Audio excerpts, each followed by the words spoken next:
When 8-year-old Lily's voice cracked from hunger while singing for spare change, a homeless single father, with a guitar case, joined her melodyne, neither knowing the woman recording them from the bench would change their lives forever. Before we dive into this incredible story, don't forget to subscribe because tomorrow we have an extra special story saved, and leave a comment telling us where in the world you're watching from. We'd love to hear your story too. The October sun cast long shadows across Washington Square Park as the afternoon crowd began to thin, leaving behind the usual collection of chess players, NYU students, clutching coffee cups, and tourists snapping photos of the iconic arch. In the far corner, near the fountain where pigeons pecked at scattered breadcrumbs, a small figure sat cross-legged on a faded blanket, her voice barely rising above the urban symphony of distant traffic and rustling leaves. 8-year-old Lily Chen adjusted her position on the worn fabric, her thin fingers gripping the edges of a cardboard box that bore the faded logo of a local grocery store. Inside, a handful of coins caught the light, mostly pennies and nickels, with the occasional quarter that made her heart flutter with hope. She had been singing for 3 hours, her voice growing increasingly hoarse, but she couldn't stop. Not yet. Not when her grandmother needed the money for tonight's dinner. Her song was simple, a melody she had learned from her grandmother's old radio that played softly in their cramped Chinatown apartment.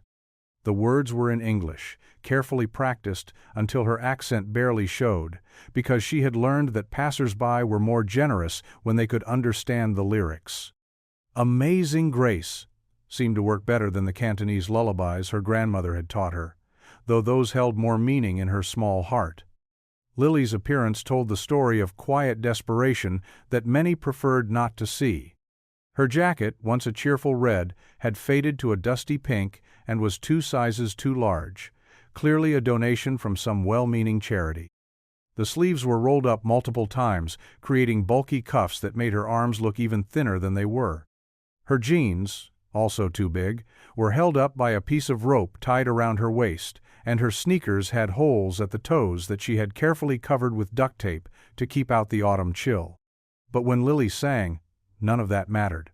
Her voice, pure and crystalline, carried an emotional depth that seemed impossible from someone so young.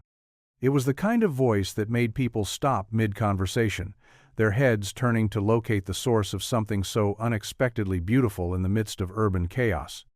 A businessman had paused earlier, his phone call forgotten, as he stood transfixed for nearly 5 minutes before dropping a $20 bill into her box and hurrying away as though embarrassed by his own generosity. Now, as the sun continued its descent, Lily felt the familiar ache in her stomach that had become her constant companion.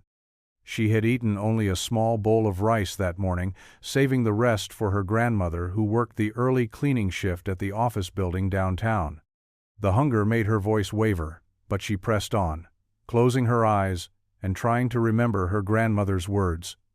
"Your voice is a gift, little sparrow. Even when everything else is broken, your song can still be beautiful." Across the small clearing, partially hidden behind the trunk of an ancient oak tree, Marcus Williams sat with his back against the rough bark, his fingers absently plucking at the strings of a battered acoustic guitar. At 34, he carried himself with the careful posture of someone who had learned to take up as little space as possible in the world. His clothes were clean, but threadbare, a testament to his determination to maintain some dignity despite his circumstances. His dark hair was longer than he preferred, but haircuts had become a luxury he couldn't afford, and his beard, while neatly trimmed with a cheap razor, couldn't quite hide the gauntness in his cheeks. The guitar case beside him told its own story of better days. Once expensive, it now bore the scars of constant travel and uncertain shelter. Inside, the silk lining was torn, and several business cards from music venues where he had once played regular gigs were tucked into the small compartment, yellowed with age and representing a life that felt increasingly like a dream. Marcus had been watching the little girl sing for the better part of an hour, not out of idle curiosity, but because her voice stirred something in him that he had thought was permanently buried beneath layers of grief and disappointment. He recognized real talent when he heard Ida's skill honed through years of teaching middle school students and watching for those rare moments when a young voice transcended technical training and touched something deeper. She reminded him of Emma, his daughter, though Emma was 4 years older and had never needed to sing for coins in a park. The resemblance wasn't physical. Emma had her mother's auburn hair and freckles, but something in the way this girl held herself, the concentration in her expression when she sang, the unconscious way she swayed to her own rhythm. It was the same passionate focus Emma had shown when she played piano, before everything fell apart. The memory hit him like a physical blow. Emma at her piano recital last spring, before Sarah's cancer returned, before the medical bills consumed their savings, before he lost his teaching position due to his increasingly erratic behavior as grief consumed him. Before Emma went to live with Sarah's parents, who could provide stability that Marcus, sleeping in his car and cobbling together guitar lessons for cash, simply couldn't offer. He shook his head, trying to dispel the familiar spiral of self-recrimination. His therapist, during the brief period when he could still afford therapy, had warned him about this tendency to retreat into the past when the present became too painful to bear. But some days, like today, the weight of everything he had lost felt crushing. The little girl's voice cracked suddenly, a sharp note that spoke of exhaustion and hunger. Marcus looked up to see her pause, one small hand pressed to her throat, her eyes wide with the kind of panic that comes when your body betrays you at the worst possible moment. She tried to continue, but her voice emerged as little more than a whisper, too weak to carry beyond the immediate area around her blanket. Without conscious thought, Marcus found himself lifting his guitar into position. His fingers found the chords instinctively: G major, E minor, C, Da, simple progression that would support whatever key she had been singing in. He strummed softly at first, just loud enough for her to hear, offering her voice a foundation to rest upon. Lily's head snapped up, confusion and wariness flashing across her features. In her limited experience, adults who paid attention to her fell into two categories: those who gave money and moved on, and those whose interest made her grandmother worry. But this man, with his kind eyes and careful distance, seemed to understand something fundamental about music that she felt in her bones but had never been able to articulate. Marcus smiled gently, nodding toward her cardboard box while maintaining the simple chord progression. "Don't stop," he said quietly, his voice carrying the warm authority of someone accustomed to encouraging nervous students. "Your voice is beautiful. Let the guitar carry you for a moment." Tentatively, Lily began to sing again, her voice still weak, but now supported by the rich, warm tones of the guitar. Marcus listened carefully, adjusting his playing to complement her natural phrasing, finding the spaces between her words where instrumental flourishes could enhance rather than overpower her delicate vocals. Something magical began to happen. As Lily's confidence returned, her voice grew stronger, and Marcus found himself inspired to more complex arrangements. His fingers danced across the frets with the muscle memory of countless hours of practice, adding bass lines and melodic counterpoints that transformed her simple song into something approaching professional quality. The chemistry between them was immediate and undeniable. Lily had never sung with accompaniment before, but she instinctively understood how to work with Marcus's guitar, leaving space for his instrumental phrases and building on the emotions he created with his playing. Marcus, for his part, felt more alive than he had in months, his musical instincts reawakening as he collaborated with this remarkably gifted child.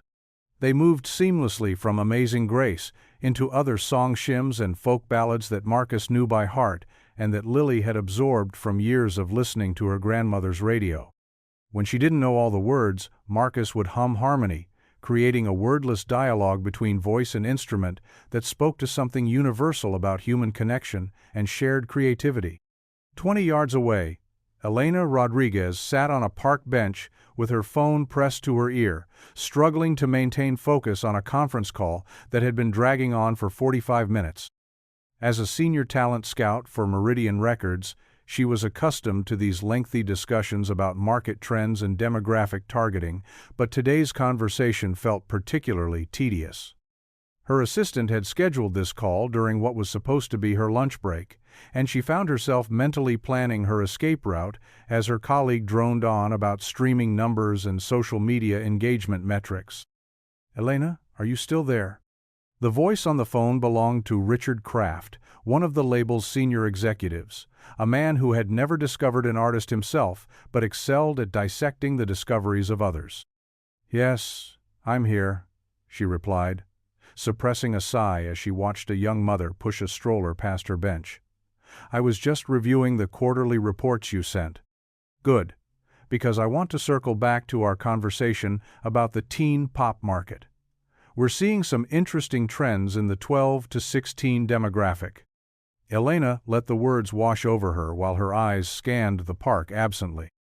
At 42, she had been in the music industry long enough to recognize when a conversation was more about demonstrating importance than actually communicating useful information. Richard's monologue about focus groups and market penetration was the kind of corporate speak that made her remember why she had chosen to work in talent acquisition rather than marketing. She had discovered 3 Grammy winners and launched the careers of a dozen platinum-selling artists. But conversations like this made her question whether the industry's increasing focus on analytics and algorithms was slowly strangling the very creativity it claimed to promote. Elena believed in gut instincts, in the inexplicable chemistry that occurred when the right voice met the right song at the right moment. She had built her reputation on recognizing potential in unlikely places, from subway platforms to small-town talent shows. "Which brings me to the Nashville Showcase next month. I think it would be valuable for you to attend and scout for country crossover potential." The sound hit her like a wave, cutting through Richard's corporate jargon with startling clarity. Someone was singing nearby, a young voice supported by skilled guitar work that made her straighten in her seat with sudden attention. Elena had trained herself to filter out the ambient sounds of street performers and amateur musicians that filled New York's public spaces, but this was different. This demanded notice. "Richard, I'm going to have to call you back," she interrupted, her eyes scanning the park to locate the source of the music. "But we haven't finished discussing the budget allocations for—" "I'll call you back," Elena repeated firmly, ending the call and slipping her phone into her purse. She had learned to trust her instincts completely when it came to musical talent, and every instinct she possessed was currently screaming that she needed to pay attention to what she was hearing. She spotted them near the Fountina, small Asian girl sitting on a blanket with a cardboard collection box, and a man with a guitar positioned a respectful distance away, but clearly collaborating with her. Elena rose from her bench and moved closer, careful to position herself where she could observe without making them self-conscious about their performance.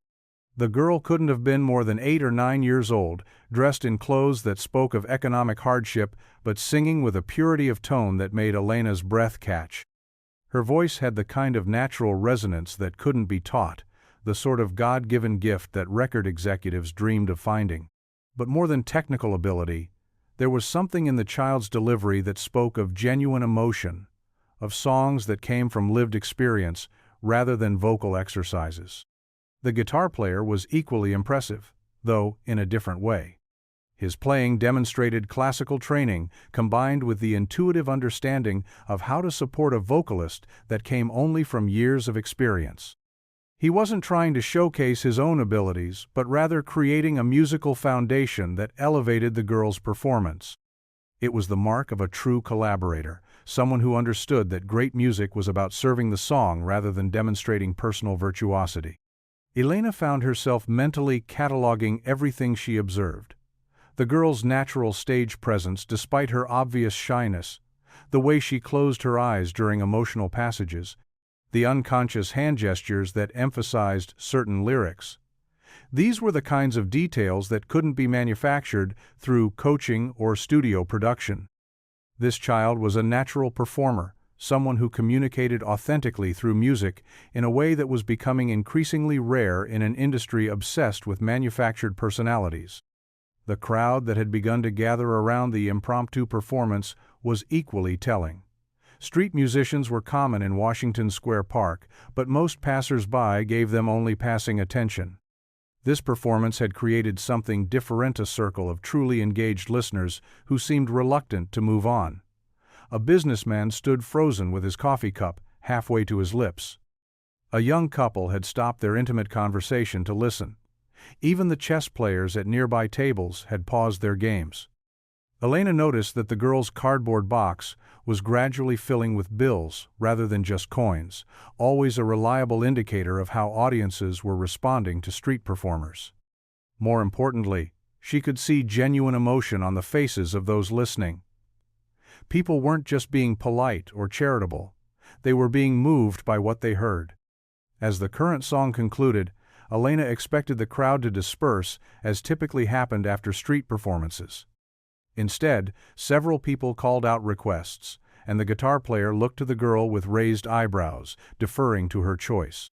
She smiled, the first genuine expression of joy Elena had seen from Herond, named a song that Elena recognized as a classic folk ballad, something that would showcase her vocal range while remaining within her apparent comfort zone. The second song was even more impressive than the first. The girl's confidence had grown noticeably, and she began to add subtle vocal ornamentations that demonstrated sophisticated musical instincts. The guitar player responded by incorporating more complex harmonies, creating an interplay between voice and instrument that spoke of natural musical chemistry. Elena found herself pulling out her phone, not to return Richard's call but to make a recording. She had learned to document potential discoveries immediately, knowing that first impressions were often the most accurate. Through her phone's camera, she watched as the unlikely duo transformed a simple park corner into something approaching a concert venue. The crowd had grown to nearly 30 people, an impressive gathering for an unannounced street performance on a Tuesday afternoon. Elena noticed that several people were recording with their own phones, and she made a mental note to search social media later to see if any footage appeared online. In today's digital landscape, viral moments could launch careers as effectively as traditional industry channels.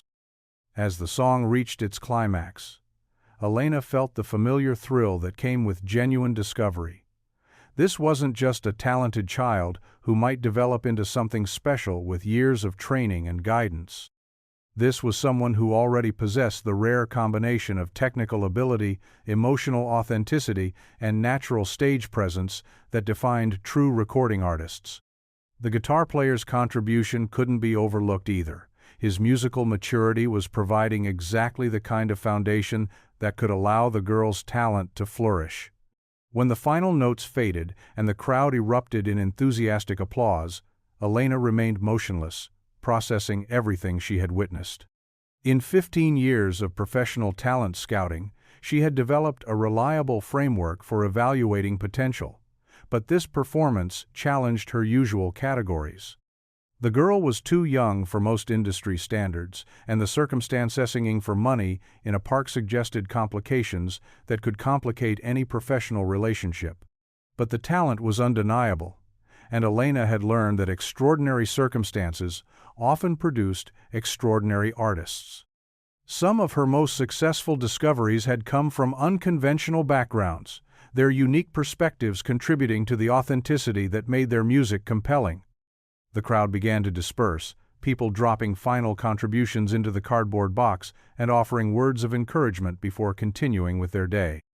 Elena watched as the girl counted the money with obvious excitement, her eyes widening at what must have been a remarkably successful afternoon by her standards. The guitar player smiled at her enthusiasm but didn't move to claim any share of the earnings, confirming Elena's impression that his participation had been motivated by musical passion rather than financial necessity. As the girl began packing up her blanket and the guitar player returned his instrument to its case, Elena made a decision that would prove to be one of the most important of her career. She approached them slowly, her hands visible and her expression carefully neutral, understanding that her professional attire and obvious affluence might seem threatening to people living on society's margins. "Excuse me?" she said gently, stopping several feet away to avoid crowding them.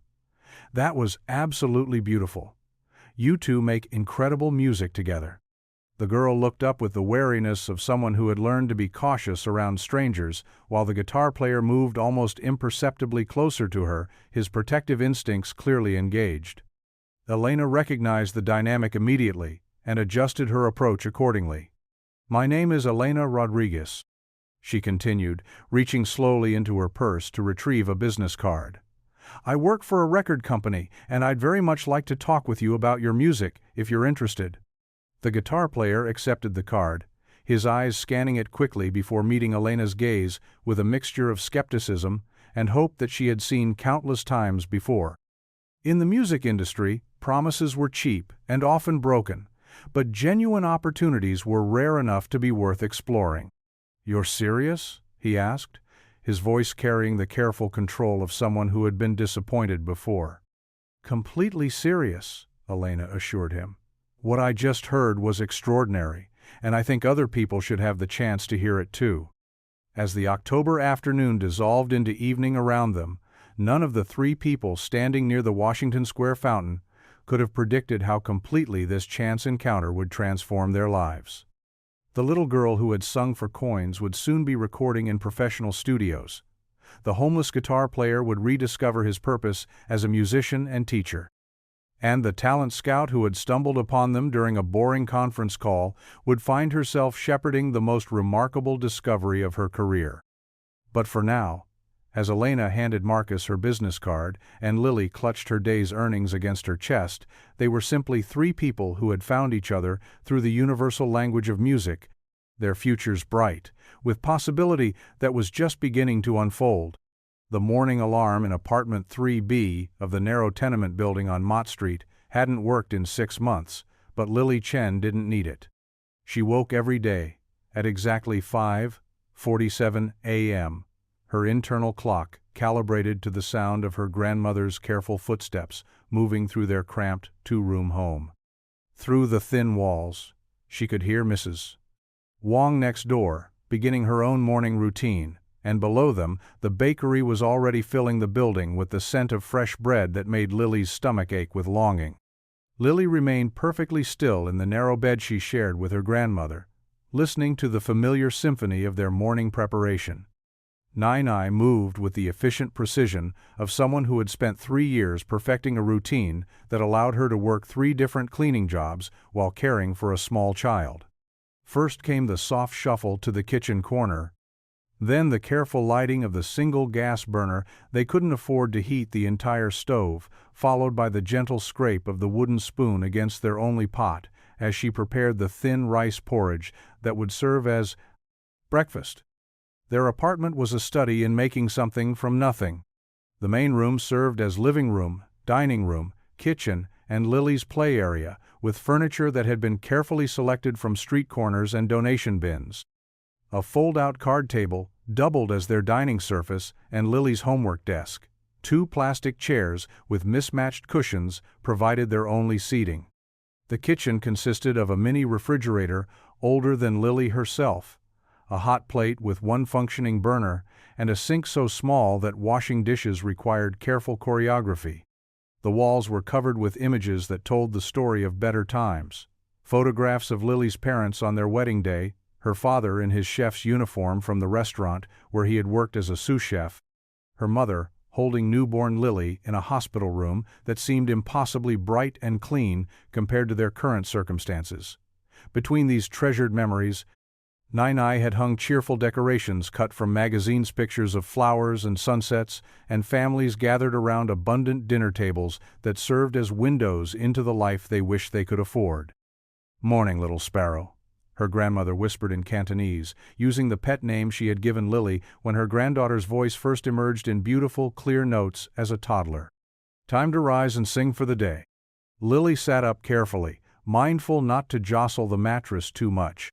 The bed frame had been free from a charity organization, but it was designed for 1 person, and the addition of a growing 8-year-old had tested its structural limits. She pulled on the clothes she had laid out the night before, practice her grandmother had taught her to save precious minutes in the morning routine. Her school outfit consisted of a white blouse that had once belonged to a larger child, carefully altered by her grandmother's skilled hands to fit Lily's small frame. The navy skirt had come from the same donation, and while it was slightly faded, Nai had sewn a cheerful yellow ribbon around the hem to make it feel special. Lily's shoes were her most prized possession, a pair of black Mary Janes that her parents had bought for her 6th birthday, just 2 months before the accident. They were getting tight now, but she couldn't bear to outgrow them. In the kitchen corner, her grandmother ladled a small portion of rice porridge into Lily's bowl, adding a precious sprinkle of sugar that represented a significant portion of their weekly grocery budget. "Eat slowly," Nai instructed gently. "Make it last so your stomach doesn't complain during lessons." Lily nodded, understanding the underlying message. There would be no lunch money today, as there rarely was. Instead, she would drink water from the school fountain and try to concentrate on her studies despite the growing emptiness in her belly.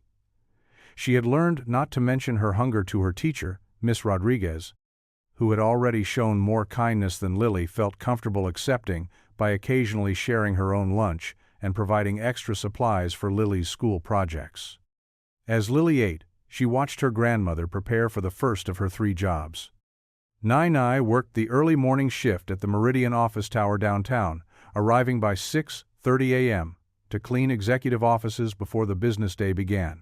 From there, she would travel to the Upper West Side to clean house for a lawyer's family, then finish her day with evening janitorial duties at a medical clinic in Brooklyn. 16 hours of work that paid barely enough to cover their rent, utilities, and the minimum payments on the medical debt that had accumulated during her grandmother's recent bout with pneumonia.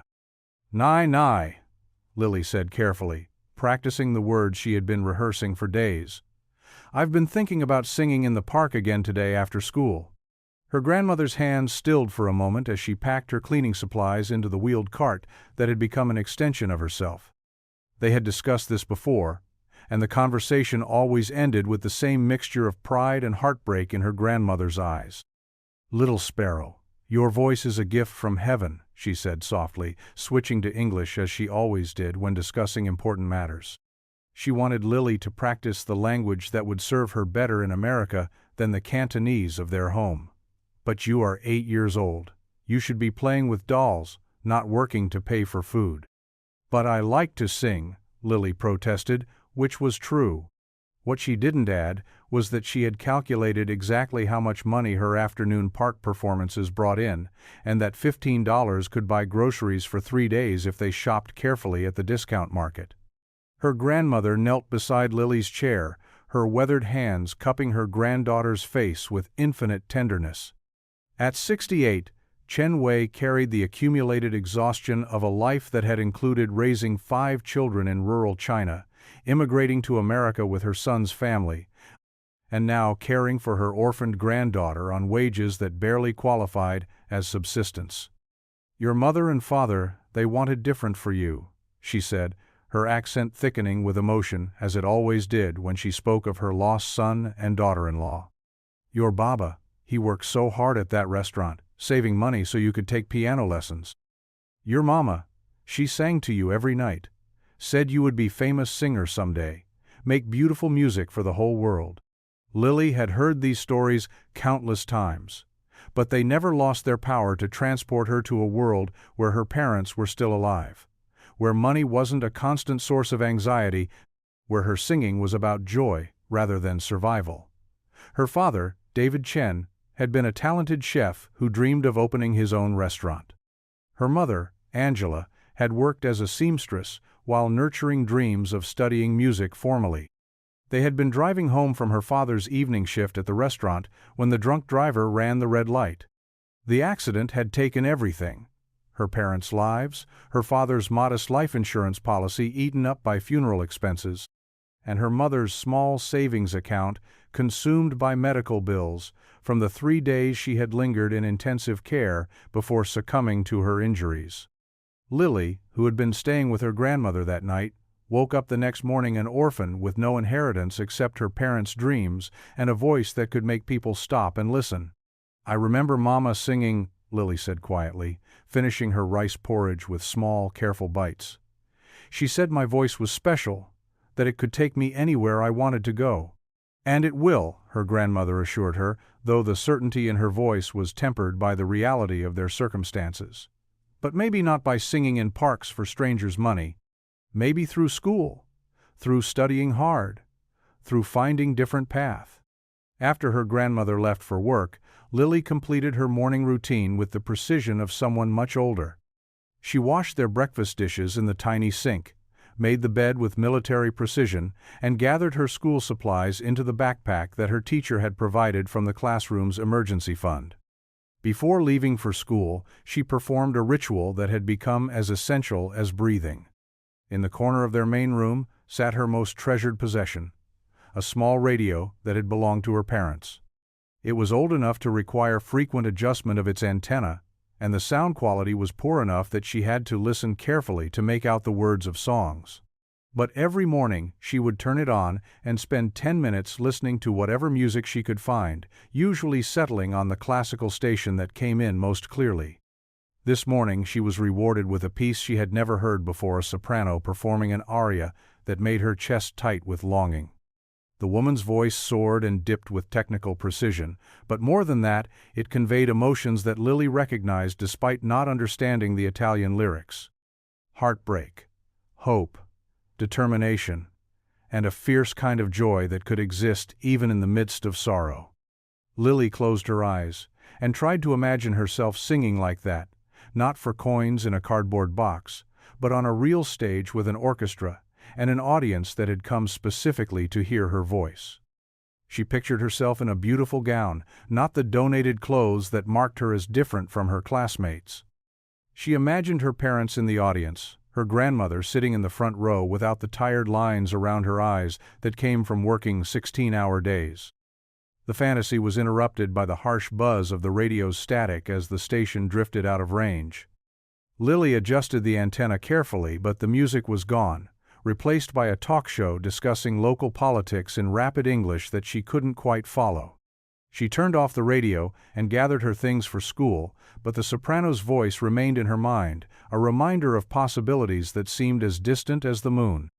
PS 124 was a 15-minute walk through the crowded streets of Chinatown, past vendors setting up their morning displays of exotic vegetables and freshly killed chickens hanging in restaurant windows. Lily knew this route by heart, but she never tired of the sensory explosion that was her neighborhood, the rapid-fire Cantonese and Mandarin conversations that flowed around her, the scent of five-spice and ginger wafting from restaurant kitchens, the colorful displays of herbs and medicines that promised to cure everything from headaches to heartbreak. Her school stood like an island of institutional beige in the midst of this vibrant chaos. P.S. 124 served a predominantly immigrant population, and most of Lily's teachers understood the particular challenges faced by children from families where English was a second language and economic stability was a daily struggle. Still, Lily often felt caught between world-stew American for her grandmother's generation, too foreign for mainstream American culture, too poor to fully belong anywhere. In her third-grade classroom, Lily took her usual seat near the window, where she could look out at the fire escape and imagine it as a stage where she might someday perform. Her teacher, Miss Rodriguez, had noticed Lily's musical talents early in the school year and had made several attempts to connect her with programs that might nurture her gifts. "There's a children's choir at the community center," Miss Rodriguez had suggested during their last parent-teacher conference, conducted mostly in careful English with occasional Spanish phrases that Lily's grandmother didn't understand. And the music program at the high school sometimes takes younger students with exceptional ability. But every suggestion required things that were beyond their reach: transportation to evening rehearsals, money for uniforms, or sheet music, or simply the luxury of time that wouldn't interfere with Lily's grandmother's work schedule. Each well-meaning offer was another reminder of how their circumstances limited opportunities that other children might take for granted. During music class that afternoon, Lily lost herself completely in the 20-minute session that represented the highlight of her school day. Mr. Blankson 16-7. Patterson, the part-time music teacher who served 3 different schools, had quickly recognized that Lily possessed something extraordinary. While other children struggled to carry a tune or remember lyrics, Lily seemed to absorb music instinctively, picking up melodies after hearing them once and adding harmonies that demonstrated an understanding of musical structure that couldn't be taught. "Lily, would you like to sing the verse solo?" Mr. Patterson asked during their rehearsal of "This Land Is Your Land." It was a question he had learned to ask carefully, understanding that some children from her background might be uncomfortable with individual attention. Lily nodded eagerly, stepping forward to stand beside the small electric keyboard that represented the extent of the school's music equipment. As she began to sing, the chattering and restless movement that typically characterized elementary school music classes ceased entirely. Her voice, pure and strong despite her small frame, filled the classroom with a beauty that made even the most distracted students stop and listen. But as her voice soared through the familiar lyrics about amber waves of grain and purple mountain majesties, Lily found herself thinking about the disconnect between the song's promises and her daily reality. This land was supposed to be hers, but she often felt like an outsider looking in, watching other children enjoy opportunities that remained beyond her reach. Across the city, in a very different kind of desperation, Marcus Williams sat in his Honda Civic in the parking lot of a McDonald's, using their free Wi-Fi to search for potential guitar students on Craigslist. The car that served as his mobile office and occasional bedroom was a 2008 model with 180 miles, a persistent rattle in the engine, and a passenger seat that no longer reclined due to a broken mechanism he couldn't afford to repair. The back seat was organized with the efficiency of necessity: a gym bag containing his few changes of clothes, a cooler that served as his refrigerator, a cardboard box holding his teaching materials and the remnants of his former life as a middle school music educator. His guitar case occupied the space behind the driver's seat, positioned so he could reach it quickly for the impromptu auditions that sometimes preceded street corner lesson sessions. Marcus had been living in his car for 8 months. Ever since the last of his savings had been consumed by the storage unit payments, where he kept the furniture and possessions from the house he had shared with his wife Sarah and their daughter Emma. The house itself had been sold 18 months earlier, its equity consumed by medical bills that had accumulated during Sarah's 2-year battle with ovarian cancer. At 34, Marcus possessed the kind of musical credentials that should have guaranteed a stable middle-class life. He held a master's degree in music education from NYU, had taught for 6 years at Jefferson Middle School in Queens, and had performed professionally as a session musician and wedding guitarist to supplement his teaching income. His colleagues had respected his ability to connect with difficult students, and his student choir had won regional competitions 3 years running. But grief, he had learned, didn't respect professional competence or previous achievements. After Sarah's death, Marcus had found himself unable to maintain the emotional stability that teaching required. His lesson plans became erratic, his patience with normal classroom disruptions evaporated, and his ability to inspire young musicians was compromised by a depression so profound that some days he could barely force himself to get out of bed. The breaking point had come during a rehearsal with his 7th grade choir. One of his students, a boy named Tyler, who reminded Marcus painfully of how Emma had looked at that age, had been goofing off during a practice session for their winter concert. Under normal circumstances, Marcus would have handled the disruption with the firm but gentle correction that had made him popular with both students and parents. Instead, he had lost control completely, shouting at Tyler with an intensity that frightened the entire class and brought the principal running. The mandatory leave of absence that followed had seemed like a relief at first. Marcus had convinced himself that a few weeks away from the classroom would allow him to process his grief and return as the teacher he had always been. But the weeks had stretched into months, and instead of healing, he had retreated further into isolation, canceling therapy appointments he couldn't afford and avoiding the friends who tried to maintain contact. When the school board had finally terminated his employment, citing excessive absences and the Tyler incident, Marcus had been too emotionally numb to fight the decision. Emma, who had been living with Sarah's parents since her mother's death, watched her father's destruction with the helpless horror of a 12-year-old who was losing her remaining parent to something she couldn't understand or combat. The custody hearing had been a formality. Marcus's in-laws, Richard and Patricia Goldman, were retired professionals with a stable home, consistent income, and the emotional capacity to provide the structure that Emma needed. Marcus was unemployed, clinically depressed, and living in a car. The judge's decision had been swift and unequivocal.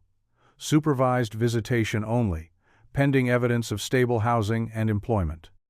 Now, sitting in the McDonald's parking lot with his laptop balanced on his steering wheel, Marcus scrolled through potential opportunities with the methodical desperation of someone who had learned that pride was a luxury he could no longer afford. Guitar lessons at $30 per hour, when he could find students. Small gigs at coffee shops and restaurants that paid in tips and sometimes a free meal. Session work that required equipment he had sold months ago to pay for gas and food. His phone buzzed with a text from Patricia Goldman. Emma's recital is Thursday at 7 p.m. You're welcome to attend if you're in a stable place. The message was kind in its phrasing, but Marcus understood the underlying condition. Show up sober, clean, and able to control his emotions, or don't show up at all. Emma's piano recital. Sarah had enrolled her in lessons when she was 6, recognizing the same musical gifts that Marcus carried. Emma had inherited her father's natural ear and her mother's disciplined work ethic, and by age 10, she was performing pieces that impressed her teacher and delighted her parents. The last recital Marcus had attended was 6 months before Sarah's diagnosis, when their family was still intact and the future seemed predictable. Marcus opened his phone's photo gallery, scrolling back through images that felt like artifacts from another person's life. Emma at 8, grinning with pride after her first successful performance of a Mozart sonata. Sarah and Emma together at the piano bench, working through a difficult passage with the patience that Marcus had once possessed in abundance. Family photos from Emma's 11th birthday, taken just 3 months before Sarah's cancer returned with a vengeance that would consume their savings, their stability, and ultimately their family unit. A knock on his passenger window interrupted his spiral into memory. A McDonald's employee, probably the manager based on his slightly more professional shirt, was gesturing toward the "No Loitering" sign posted near the restaurant entrance. Marcus nodded apologetically, closed his laptop, and started the car, adding another location to his mental list of places where he was no longer welcome to spend time. He drove aimlessly through Queens, past the middle school, where he had once commanded the respect of colleagues and the affection of hundreds of students. The building looked smaller than he remembered, but perhaps that was because he was viewing it from the perspective of someone who had fallen so far that returning seemed impossible. His replacement, a young woman fresh from her teaching program, was probably leading the same choir rehearsals that had once been the highlight of Marcus's professional life. The irony wasn't lost on him, that both he and the little girl he had played guitar for in Washington Square Park were musically gifted people whose circumstances had relegated them to performing for strangers' charity. The difference was that Lily still had hope in her voice, still sang with the innocent belief that music could transform lives. Marcus had once shared that belief, had built his career on the conviction that teaching music was more than pedagogy, it was about connecting young people to something larger than themselves. As afternoon dissolved into evening, Marcus found himself driving toward the storage unit in Long Island, where the remnants of his former life were slowly accumulating dust. He paid the monthly fee with money he couldn't afford to spend, but he wasn't ready to admit that the furniture and possessions from his marriage were truly gone forever. Sarah's piano was in that unit, along with Emma's childhood artwork and the photo albums that documented their life together. The storage facility was a sprawling complex of beige metal buildings that housed the displaced belongings of people experiencing various forms of personal catastrophe: divorce, foreclosure, death, job loss. All of life's major disruptions eventually led people to these anonymous spaces where they paid monthly fees to maintain connection to versions of themselves that no longer existed. Marcus pulled up to Unit 127 and sat in his car for several minutes before getting out. He had a key, but using it always felt like opening a wound that had barely begun to heal. Inside were the wedding photos, where Sarah smiled with the radiance of someone who couldn't imagine what the next decade would bring. Emma's baby clothes and toys, carefully preserved by a mother who had planned to have more children before cancer derailed every plan they had made. Sometimes Marcus wondered if visiting the storage unit was therapeutic or simply another form of self-punishment. Tonight, he decided he wasn't strong enough for either possibility. Instead, he drove to a 24-hour diner in Astoria, where the staff had grown accustomed to his presence, and where a cup of coffee and a piece of pie could be stretched into several hours of warmth and human contact. The diner's overnight clientele was a collection of New York's displaced and temporarily defeated.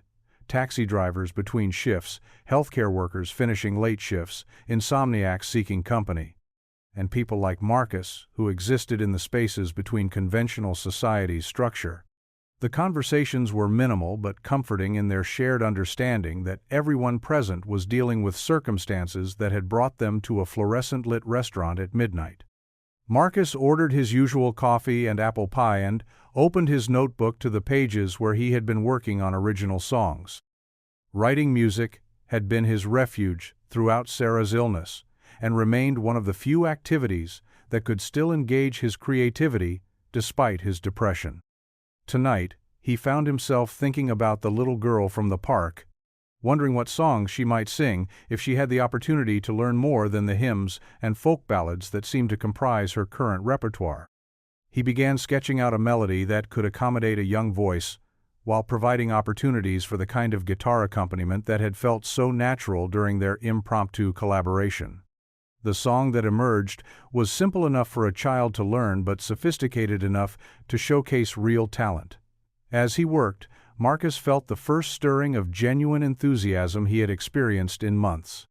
Perhaps this was what recovery looked like, not a dramatic transformation back to his former life, but small moments when music still felt like a source of connection rather than a reminder of everything he had lost. The little girl in the park had reminded him that talent could emerge from unlikely circumstances, and that collaboration could create something more beautiful than either performer could achieve alone. As the night wore on and the diner's population shifted with the changing of various work shifts, Marcus continued writing, imagining possibilities that seemed distant but not entirely impossible. Somewhere across the city, Lily Chen was probably asleep in the narrow bed she shared with her grandmother, dreaming of stages and spotlights that felt as unreachable as stars. Neither of them knew that their chance encounter in Washington Square Park had set in motion events that would transform both their lives in ways they couldn't yet imagine. But for now, they remained separate in their struggles: a homeless music teacher writing songs in an all-night diner and an 8-year-old girl whose voice could move strangers to tears, both carrying extraordinary gifts that circumstances had temporarily hidden from the world. The morning after their impromptu duet, Lily Chen arrived at Washington Square Park with a nervous flutter in her stomach that had nothing to do with hunger. She had woken early, before her grandmother's alarm, and spent 20 minutes in front of their cracked bathroom mirror practicing the songs she remembered from the previous day. Her voice felt different, somehow stronger, more confident, as though Marcus's guitar accompaniment had unlocked something in her chest that she hadn't known existed. She spread her familiar blanket in the same spot near the fountain, arranging her cardboard collection box with the careful precision of someone who understood that presentation mattered when asking strangers for money.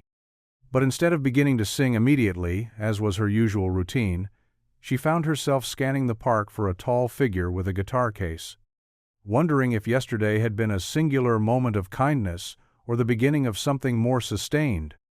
Marcus had spent the night in his car parked 3 blocks away, closer to the park than his usual overnight spots, but unwilling to seem presumptuous by assuming the little girl would want to collaborate again. He had arrived at 6 a.m. and purchased a coffee from a street vendor, positioning himself on a bench where he could observe the area around the fountain without appearing to lurk. The last thing he wanted was to make the child or her family uncomfortable with his presence. When Lily appeared at her usual time, Marcus felt an unexpected surge of relief, followed immediately by uncertainty about how to proceed. Their previous collaboration had emerged organically from her vocal distress and his instinctive response. Today's interaction would require a more deliberate choice from both participants, an acknowledgement that yesterday's chemistry was worth pursuing despite the obvious complications of their respective circumstances. Lily began singing "Morning Has Broken," her voice carrying clearly across the early morning stillness. Marcus recognized the song immediately and felt his fingers unconsciously position themselves for the chord progression, but he remained seated, waiting for some signal that his participation would be welcome. After the first verse, Lily paused and looked directly at him with an expression that managed to be simultaneously shy and hopeful. "Would you like to play again?" she asked, her voice barely audible over the ambient sounds of the awakening city. Marcus rose slowly, gathering his guitar case with the careful movements of someone who had learned not to make sudden gestures around nervous children. "Only if you're sure," he replied, settling onto the ground at a respectful distance from her blanket.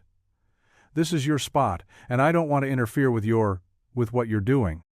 "It sounds better with the guitar," Lily said simply, a statement that carried more weight than its simplicity suggested.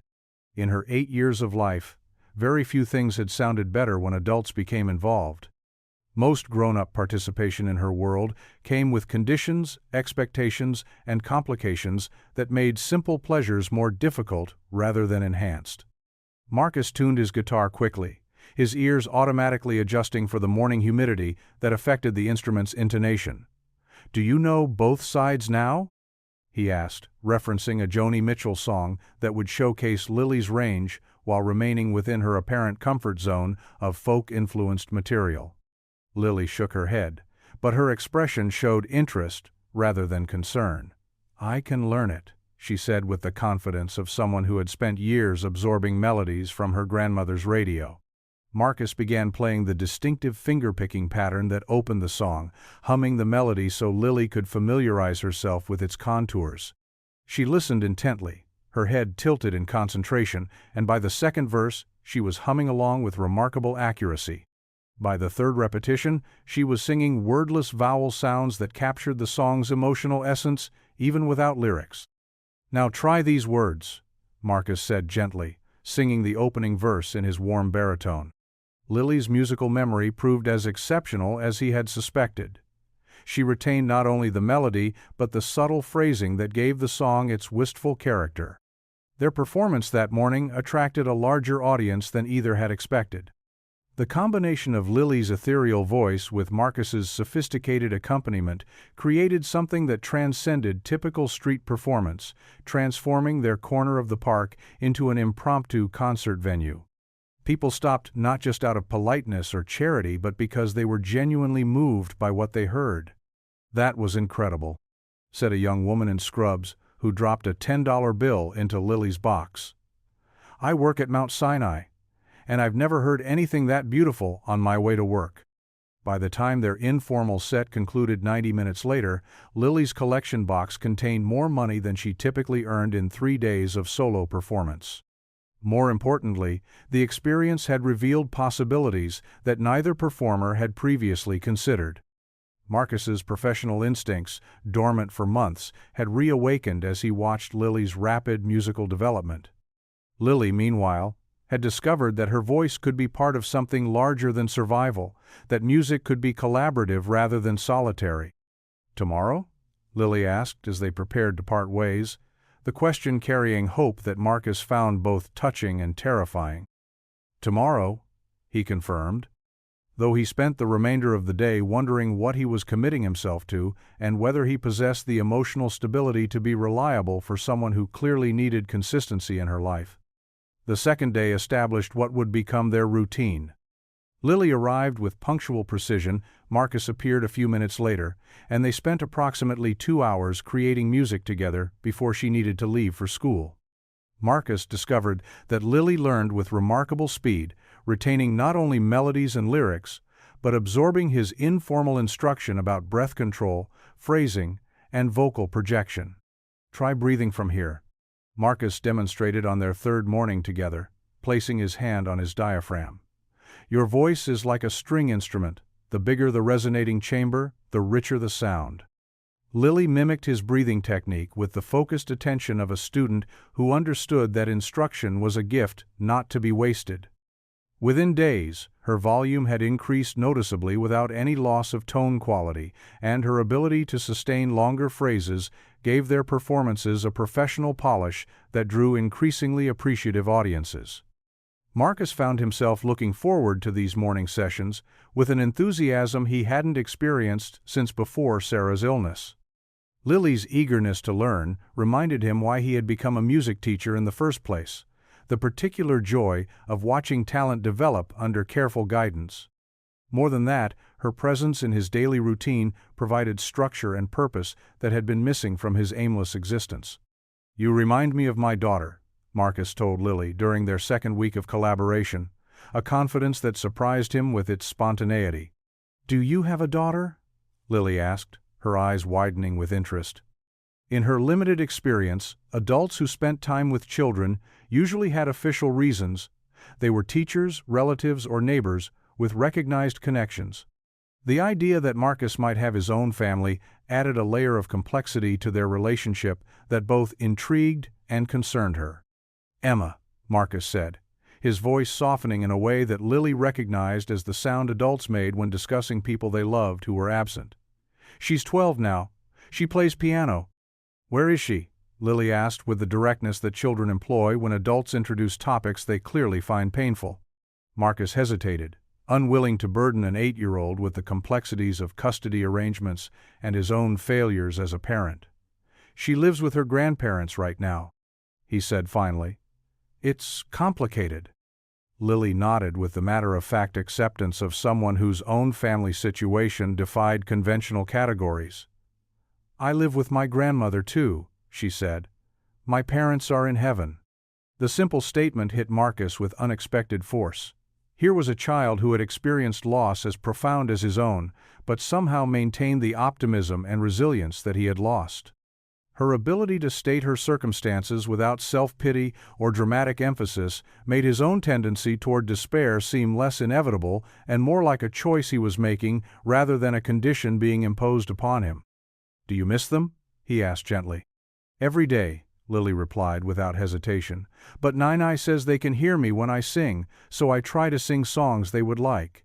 The conversations that developed during their morning performances became as important to Marcus as the music itself.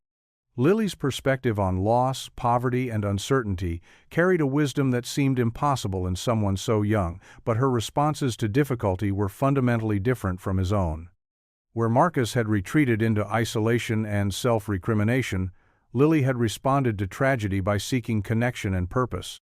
"Why do you like to sing?" Marcus asked during their third week together, as they took a brief break between songs. Lily considered the question with characteristic seriousness. "It makes people happy," she said finally. "And when I sing, I don't think about being hungry or worried about Nai being tired. It's like flying, but with my voice instead of wings." Marcus felt something shift in his chest at her response. For months, he had viewed music as a reminder of everything he had lost this teaching career, his family's stability, his sense of purpose. But Lily's relationship with singing was uncomplicated by professional disappointment or personal failure. For her, music remained what it had been for Marcus in childhood: pure expression, unencumbered by external pressures or expectations. Their repertoire expanded rapidly as Marcus introduced Lily to songs that would challenge her growing abilities while remaining age-appropriate. They worked through classic folk ballads, selected hymns that showcased her pure tone, and simplified versions of jazz standards that allowed Marcus to demonstrate more complex guitar techniques. Each new song became an opportunity for informal instruction about musical concepts that Lily absorbed with remarkable intuition. "Listen to how the melody wants to move," Marcus would say as he introduced a new piece. "Music has its own logic, like a conversation where each phrase responds to what came before." Lily proved to be a natural student of these abstract concepts, often anticipating harmonic progressions or suggesting phrasing modifications that demonstrated an innate understanding of musical structure. Marcus found himself modifying his approach based on her instincts, creating arrangements that highlighted her particular gifts while accommodating the limitations of their stripped-down instrumentation. Their growing musical partnership attracted the attention of park regulars who began timing their daily routines to coincide with the impromptu concerts. Mrs. Wunning Patterson, an elderly woman who fed pigeons near the fountain each morning, became their most reliable audience member, often requesting specific songs and contributing folded dollar bills with the regularity of someone who viewed their performances as a subscription service. "You two should be on the radio," she told them one morning after a particularly moving rendition of Danny Boy. "I've been coming to this park for 15 years, and I've never heard anything half as beautiful." The increasing size and enthusiasm of their audiences brought practical benefits that neither Marcus nor Lily had anticipated. Their combined daily earnings often exceeded $50, a sum that represented significant financial relief for both performers. For Lily, it meant the ability to contribute meaningfully to her grandmother's household budget while still attending school. For Marcus, it provided the first stable income he had earned since losing his teaching position. More importantly, the regular schedule and positive response from audiences began to affect Marcus's mental health in ways that months of sporadic therapy sessions had failed to achieve. Having a reason to wake up at a specific time, to appear clean and prepared, to focus on someone else's needs rather than his own disappointments. These requirements created a framework for recovery that felt achievable rather than overwhelming. "You seem different," Lily observed during their 4th week of collaboration. "Less sad than when we started." Marcus paused his guitar tuning to consider her assessment. "Do I seem less sad?" he asked, genuinely curious about her perception. "Your music is happier," she explained with the precision of someone who had learned to read adult emotions through subtle cues. "The first day, your guitar sounded like it was crying. Now it sounds like it's telling stories." The observation was more perceptive than anything his therapist had offered during their brief professional relationship. Marcus realized that Lily was correct. This playing had evolved from the mechanical execution of familiar patterns to genuine musical expression. The improvement reflected not just daily practice, but renewed engagement with music as emotional communication rather than mere technical demonstration. As their partnership solidified, Marcus began writing original material, specifically designed for Lily's voice and their unique performance circumstances. The songs that emerged were unlike anything he had composed during his marriage or teaching career, influenced by Lily's particular combination of innocence and resilience, her ability to find hope in difficult circumstances, and her intuitive understanding of how music could connect with audiences on emotional rather than intellectual levels. "I wrote something for you," Marcus announced during their 5th week together, pulling out a notebook where he had been sketching melodies and lyrics during his evening hours. The song was called "Little Sparrow," unconsciously echoing the pet name Lily's grandmother used, but incorporating Marcus's own observations about her character and circumstances. The melody was designed to showcase her pure tone while remaining simple enough for her to learn quickly, and the lyrics told the story of a small bird whose song could heal wounded hearts. Lily learned the song with her usual rapid accuracy, but her performance revealed depths of meaning that Marcus hadn't consciously embedded in his composition. Her interpretation emphasized the themes of resilience and hope while adding subtle variations that made the piece distinctly her own. When they performed it for their regular audience the next morning, the response was overwhelming. "Did you write that?" asked a businessman who had become a regular contributor to their collection box. "That's the most beautiful song I've heard in years. You should record it." The suggestion of recording seemed absurd given their circumstances, but Marcus found himself considering possibilities that had seemed unimaginable just weeks earlier. Lily's rapid development as a performer, combined with the original material he was creating for her voice, suggested potential that extended beyond park performances. 20 yards away, Elena Rodriguez sat on her usual bench with a tablet computer, ostensibly reviewing industry reports while actually documenting the remarkable transformation she had been witnessing for nearly a month. Her initial discovery of Lily and Marcus had evolved into a daily routine of observation that had become the most engaging part of her professional life. Elena had been in the music industry long enough to recognize authentic talent when she encountered it, but watching Lily's development under Marcus's guidance was like observing a masterclass in musical education. The child's improvement was documented in Elena's careful notes: increased vocal range, better breath control, sophisticated phrasing, and growing confidence that translated into more compelling performances. Marcus's contribution was equally impressive from a professional standpoint. His arrangements showcased Lily's abilities while compensating for the limitations of their acoustic setup, and his original compositions demonstrated songwriting skills that Elena rarely encountered even among established artists. More intriguingly, his teaching methods were producing results that typically required years of formal instruction. Remarkable chemistry, Elena wrote in her notebook. Natural musical communication that can't be manufactured or taught. Lily's improvement accelerating beyond normal developmental curves. Marcus appears to be recovering from previous difficulties through teaching relationship. Original material shows commercial potential. Elena's professional instincts told her that she was witnessing something rare: the organic development of a musical partnership that combined exceptional individual talents with collaborative chemistry that elevated both performers.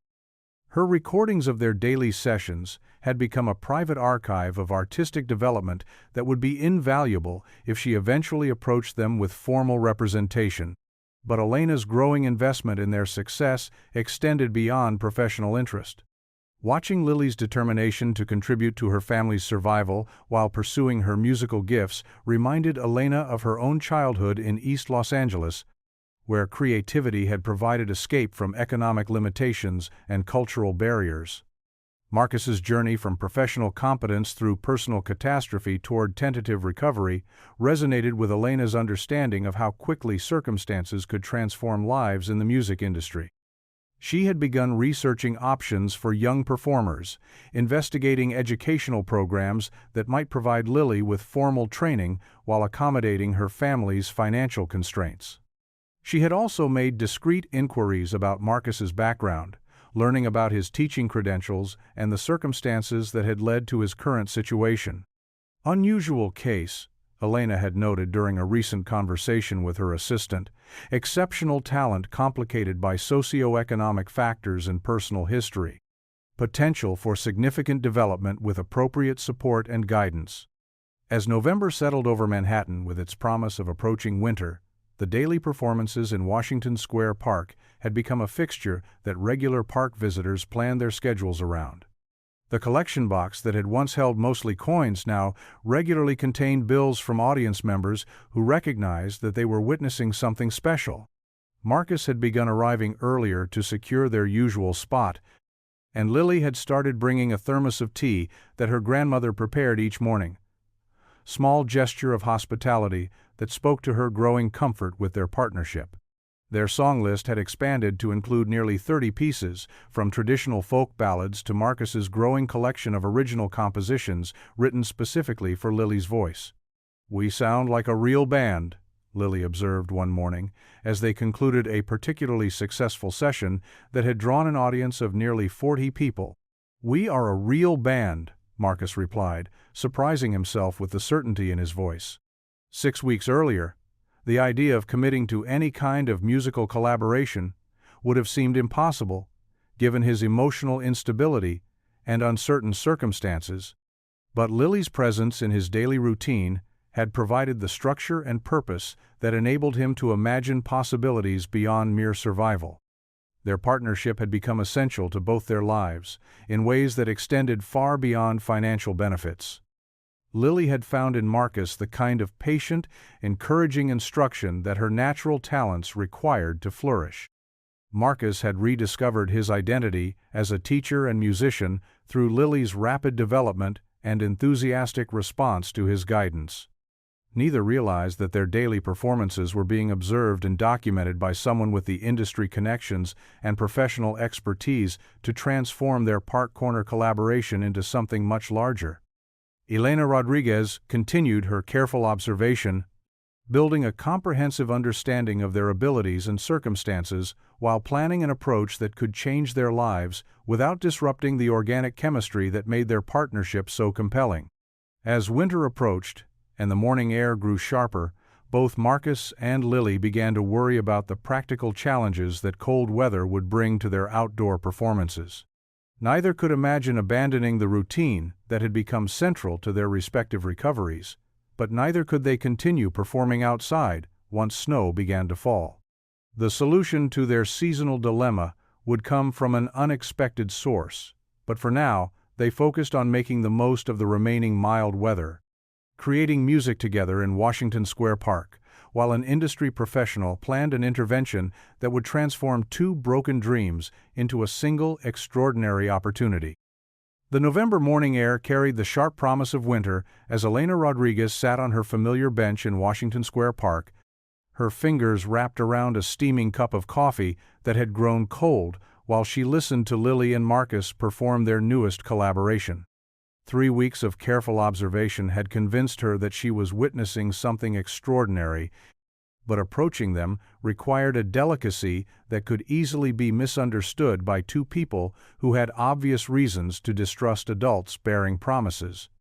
Elena had spent the previous evening reviewing her extensive notes and recordings, building a comprehensive profile of their abilities, their circumstances, and their remarkable partnership. Lily's vocal development under Marcus's guidance had accelerated beyond anything Elena had seen in 15 years of talent scouting. The child's technical improvement was impressive enough, but more importantly, her emotional connection to the music had deepened in ways that couldn't be taught through conventional methods. Marcus's contribution was equally significant from a professional standpoint. His arrangements transformed simple folk songs into sophisticated musical experiences, and his original compositions demonstrated songwriting abilities that most industry professionals never achieved. His teaching methods were producing results that typically required years of formal conservatory training, suggesting both exceptional skill and intuitive understanding of how to nurture young talent.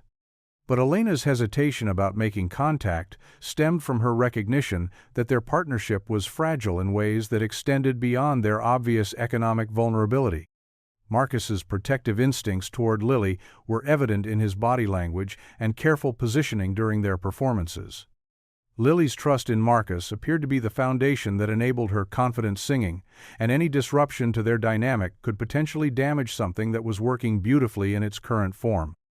As their morning session concluded, and the usual crowd of admirers dispersed, Elena made the decision that would change all their lives. She approached slowly, her professional attire softened by a warm smile and deliberate, non-threatening posture, understanding that her appearance as a well-dressed adult could trigger wariness in people whose experience with authority figures had been predominantly negative. "Excuse me," Elena said gently, stopping several feet away from where Marcus was packing his guitar.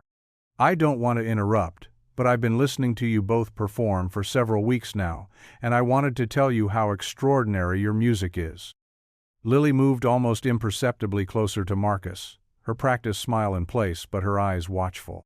She had learned to be polite to adults who showed interest in her singing while maintaining careful distance until their intentions became clear.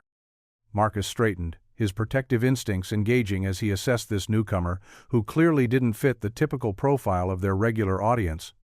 "Thank you," Marcus replied cautiously, noting Elena's expensive clothing and professional bearing. "We enjoy making music together." Elena reached slowly into her purse, her movements deliberately visible to avoid causing alarm. "My name is Elena Rodriguez," she said, offering a business card with the careful formality of someone who understood that credentials mattered in situations where trust was scarce. "I work for Meridian Records, and I'd like to talk with you about your music, if you're interested." Marcus accepted the card, his expression shifting from polite wariness to something approaching disbelief as he read the embossed lettering. Meridian Records was one of the industry's most respected labels, known for developing artists with long-term career sustainability rather than chasing short-term commercial trends. The idea that a representative from such an organization would be approaching them in a park seemed surreal. "You're serious?" Marcus asked, his voice carrying the careful control of someone who had learned to manage expectations in situations that seemed too good to be true. Completely serious, Elena assured him, then looked directly at Lily. What I've been hearing from both of you is the kind of authentic, musical communication that can't be manufactured or taught. It's something that record companies spend years trying to find and develop. Lily stared at Elena with wide eyes, processing the idea that someone from the radio world, the professional music industry that existed in the mysterious space between her grandmother's old radio and the singers whose voices filled their tiny apartment, was standing in front of her talking about her singing.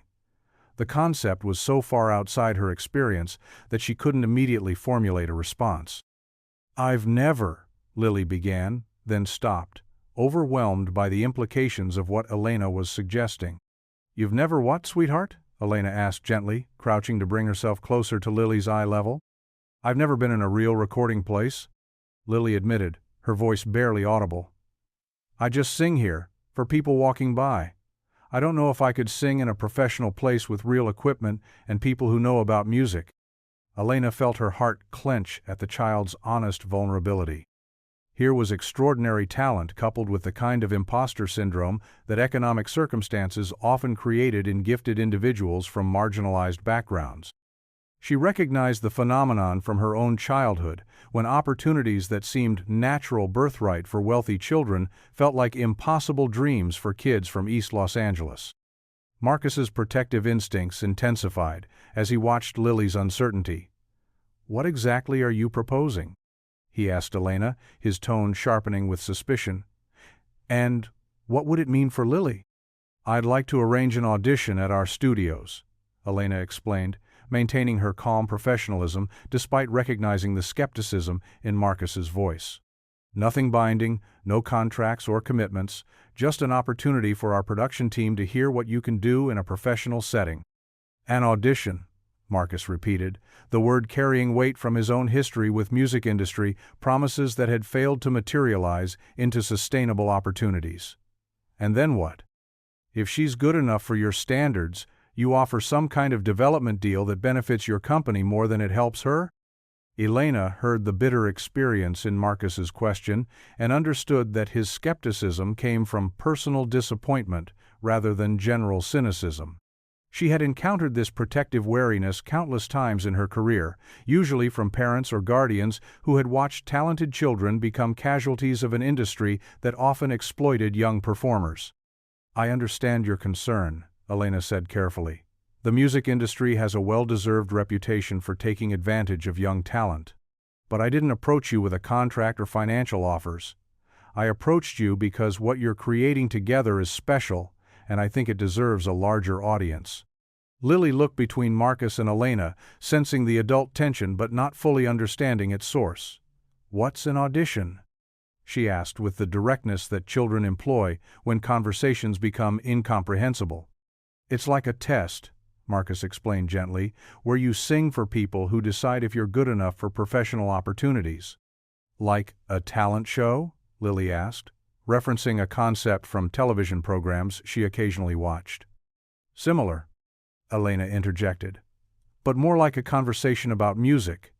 We'd want to hear several songs, talk about what kinds of music you enjoy, and learn about your goals and interests." The explanation made auditions sound less intimidating, but Lily's expression remained uncertain. "Would I have to sing by myself? Or could Marcus play guitar?" "Marcus would absolutely be welcome," Elena assured her, recognizing that their partnership was integral to what made their music compelling. "In fact, I'd insist on it. What you two create together is what caught my attention in the first place." Marcus felt some of his defensive tension ease at Elena's acknowledgement of their collaborative dynamic, but his skepticism remained strong. "Rodriguez, I appreciate your interest, but Lily's well-being is my primary concern.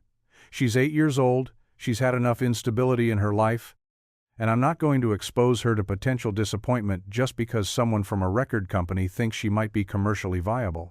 Elena nodded, understanding the protective instincts that motivated Marcus's resistance. "Can I share something personal?" she asked, gesturing toward a nearby bench. If you have a few minutes, I'd like to tell you why I do this work and how I got here. Marcus and Lily exchanged a glance, their silent communication resulting in a cautious agreement to listen. They settled on the bench with careful spacing that maintained their sense of security while allowing for conversation. I grew up in East Los Angeles, Elena began, her professional demeanor softening as she accessed memories that had shaped her career choices. My parents immigrated from El Salvador when I was 3 years old. My father worked construction when he could find work, my mother cleaned houses, and we lived in a tiny apartment where the biggest luxury was a radio that picked up the Spanish language stations. Lily's attention focused completely on Elena's story, recognizing elements that resonated with her own experience of economic uncertainty and the central importance of radio music in a household with limited resources.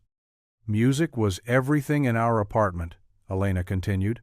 My mother sang while she worked, my father played guitar after dinner, and I learned to harmonize before I learned to read properly in English. But when teachers at school suggested that I might have musical talent worth developing, my parents didn't know how to navigate systems that seemed designed for families with money and connections.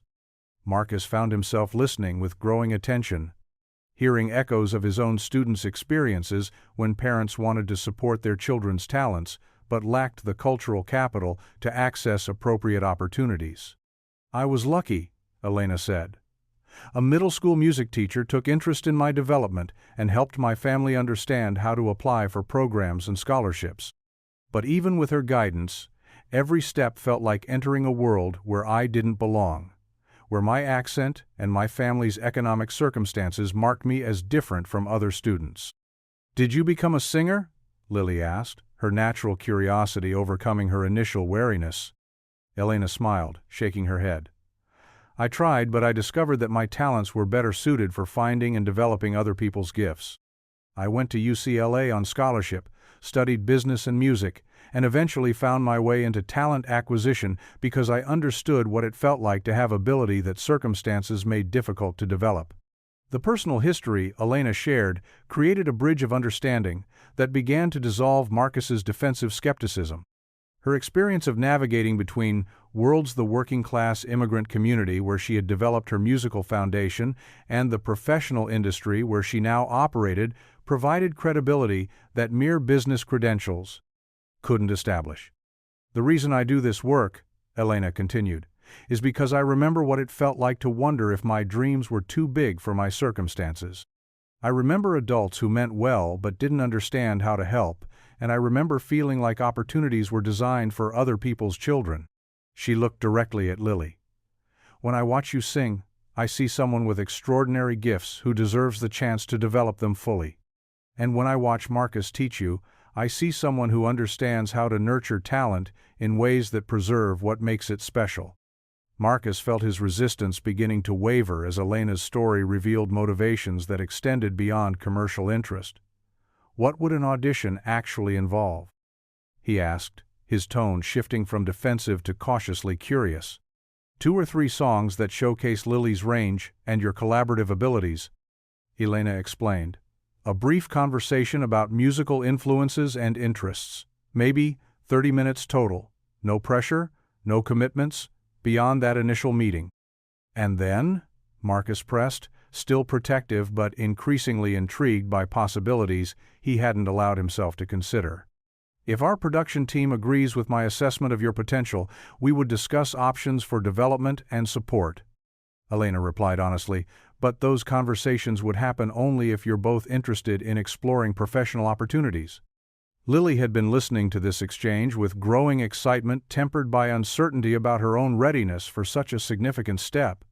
What if I'm not good enough? She asked, voicing the fear that had been building throughout the conversation.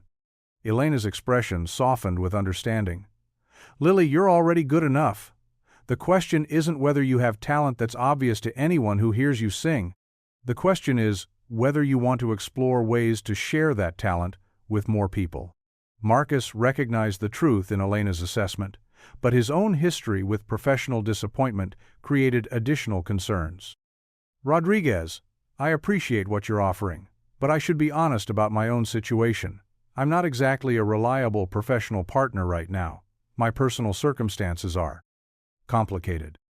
Elena had anticipated this conversation, having researched Marcus's background and understanding the events that had led to his current circumstances. "I know about your teaching position and your family situation," she said gently. "I also know about your musical credentials and your reputation as an educator. What I've observed over the past 3 weeks suggests that working with Lily has been beneficial for both of you." The acknowledgement of his professional history, without judgment or pity, surprised Marcus. He had grown accustomed to defining himself primarily through his failures rather than his achievements, and Elena's recognition of his teaching abilities reminded him of competencies he had almost forgotten he possessed. "If we decided to proceed," Marcus asked carefully, "what would be expected of me?" "Continue doing exactly what you've been doing," Elena replied. "Lily's development under your guidance has been remarkable. Any professional collaboration would be built around preserving and enhancing what's already working." The conversation had shifted from skeptical interrogation to genuine exploration of possibilities, but Lily remained focused on her own uncertainties about entering an unfamiliar professional environment. "Will there be other children there?" she asked, seeking some frame of reference for what an audition might feel like. "Not during your audition," Elena explained. "It would be just you, Marcus, our production staff, and maybe 1 or 2 executives. Everyone involved understands that you're 8 years old, and that this is your first professional experience." Marcus found himself considering practical logistics that suggested his mental shift from protective refusal to cautious possibility. "When would this happen?" he asked. 2 weeks from today," Elena replied. "That would give you time to prepare without overthinking it, and it would allow us to schedule appropriately." 2 weeks. Marcus calculated the implications of that timeline, recognizing that successful preparation would require him to overcome personal demons that had been paralyzing him for months. He would need to address his appearance, his living situation, and his emotional stability in ways that would allow him to be a reliable partner for Lily during what could be a life-changing experience. "I need to think about this," Marcus said finally, "and I'd want to discuss it with Lily's grandmother before making any decisions." Elena nodded approvingly. "Of course. Family involvement is essential for any young performer. I'd be happy to meet with her grandmother and answer any questions she might have." The prospect of introducing Elena to Nai created another layer of complexity for Lily, who suddenly imagined trying to explain recording studios and talent scouts to her grandmother, whose world was defined by cleaning jobs and medical bills. But the challenge also represented an opportunity to share possibilities that had seemed unimaginable just an hour earlier. "Can I ask you something?" Lily said to Elena, her voice carrying the seriousness that accompanied her most important questions. "Anything," Elena replied. "If I did the audition and they liked my singing, would it mean I wouldn't have to sing in the park anymore for money?" The question revealed the economic reality that motivated Lily's current performances, while expressing hope for alternatives that could preserve her love of music without the underlying desperation of survival. Elena felt the weight of responsibility that came with offering opportunities to children whose families depended on their earnings. "Eventually, yes," Elena answered honestly. "Professional music can provide better financial stability than street performance. But that would be a gradual process, and we would make sure your family's immediate needs were addressed during any transition." Marcus appreciated Elena's realistic timeline and her acknowledgement of their economic circumstances. Too many industry promises involved abandoning current income sources for uncertain future benefits, creating financial crises that often destroyed the very talents they claimed to develop. "We need time to consider this properly," Marcus said, his tone reflecting genuine interest tempered by appropriate caution. "And I need to make sure I can be the kind of partner Lily deserves if we decide to move forward." Elena understood the personal demons Marcus was referencing without requiring detailed explanation. "Take the time you need," she said, rising from the bench and gathering her things. "My contact information is on the card, and I'm available to answer any questions that arise." As Elena prepared to leave, Lily surprised everyone by standing and extending her small hand for a formal handshake. "Thank you for listening to our music," she said with the polite dignity that her grandmother had taught her to use with adults who showed her respect. Elena accepted the handshake with appropriate solemnity, recognizing the significance of Lily's gesture. "Thank you for sharing it," she replied. "Your voice is a gift, and I hope you'll consider allowing more people to experience it." After Elena's departure, Marcus and Lily sat in silence for several minutes, processing the magnitude of what had just occurred. The possibility of professional development represented everything Marcus had once dreamed of achieving as a musician, while simultaneously triggering every fear he harbored about his ability to handle responsibility and success. "Do you think she's telling the truth?" Lily asked finally, her 8-year-old directness cutting through adult complexities to the essential question. Marcus considered Elena's story, her professional credentials, and the careful way she had approached their situation. "I think she is," he said slowly. "But even if she's completely honest about her intentions, there are no guarantees about how things would work out." "Are you scared?" Lily asked, reading the uncertainty in Marcus's expression. "Terrified," Marcus admitted, his honesty surprising himself. "But maybe being scared is appropriate when something important is at stake." Lily nodded with the wisdom of someone who had learned to distinguish between fears worth facing and those worth avoiding. "Should we tell Nai?" "Definitely," Marcus replied. "She needs to understand what's being offered and help decide what's best for you." As they gathered their things and prepared to part ways, both Marcus and Lily understood that their daily routine of park performances had been permanently altered by Elena's approach. The question now was whether they possessed the courage to pursue opportunities that could transform their circumstances while potentially disrupting the partnership that had become essential to both their recoveries. Marcus walked toward his car that evening, with his mind racing through everything that needed to change if he was going to be worthy of Lily's trust during a professional audition. He needed stable housing, appropriate clothing, and most importantly, the emotional stability to focus on her needs rather than his own anxieties. The 2-week timeline that had seemed generous during their conversation with Elena now felt impossibly brief for the personal transformation he needed to achieve. But for the first time in months, Marcus found himself planning for the future rather than merely surviving the present. Lily's talent deserved every opportunity he could provide, and that recognition gave him purpose that extended beyond his own recovery. Whether or not the audition led to professional success, the preparation process would require him to reclaim competencies and confidence that he had thought were permanently lost. 2 weeks to prepare for an opportunity that could change everything. As Marcus sat in his car outside the park, he made the decision that would define not only his own future, but Lily's as well. He would do whatever it took to ensure that fear didn't rob them of the chance Elena Rodriguez was offering. The morning after Elena's proposition, Marcus woke in his car with a clarity of purpose he hadn't experienced in months, followed immediately by crushing anxiety about everything that needed to change in 14 days. As he surveyed his reflection in the rearview mirror, unshaven, hollow-eyed, wearing the same shirt for the 3rd consecutive day, the gulf between his current circumstances and the professional competence required for Lily's audition seemed insurmountable. 2 weeks to transform himself from a homeless former teacher into someone capable of supporting an 8-year-old's entry into the music industry. The magnitude of the challenge would have been paralyzing under normal circumstances, but the memory of Lily's trusting expression when she asked if Elena was telling the truth provided motivation that transcended his own comfort zone. Marcus started his engine and drove toward the YMCA, where he maintained a basic membership that allowed him access to showers and a place to shave. The monthly fee consumed money he could barely afford, but maintaining basic hygiene had become essential to his dignity and his ability to find occasional guitar students. Today, that investment would serve a larger purpose. In the YMCA's utilitarian bathroom, Marcus confronted his appearance with honest assessment. His hair needed professional cutting rather than the self-trimming he had been doing with drugstore scissors. His beard, while neat, reflected months of depression and neglect. His clothes, while clean, were threadbare and inappropriate for any professional setting.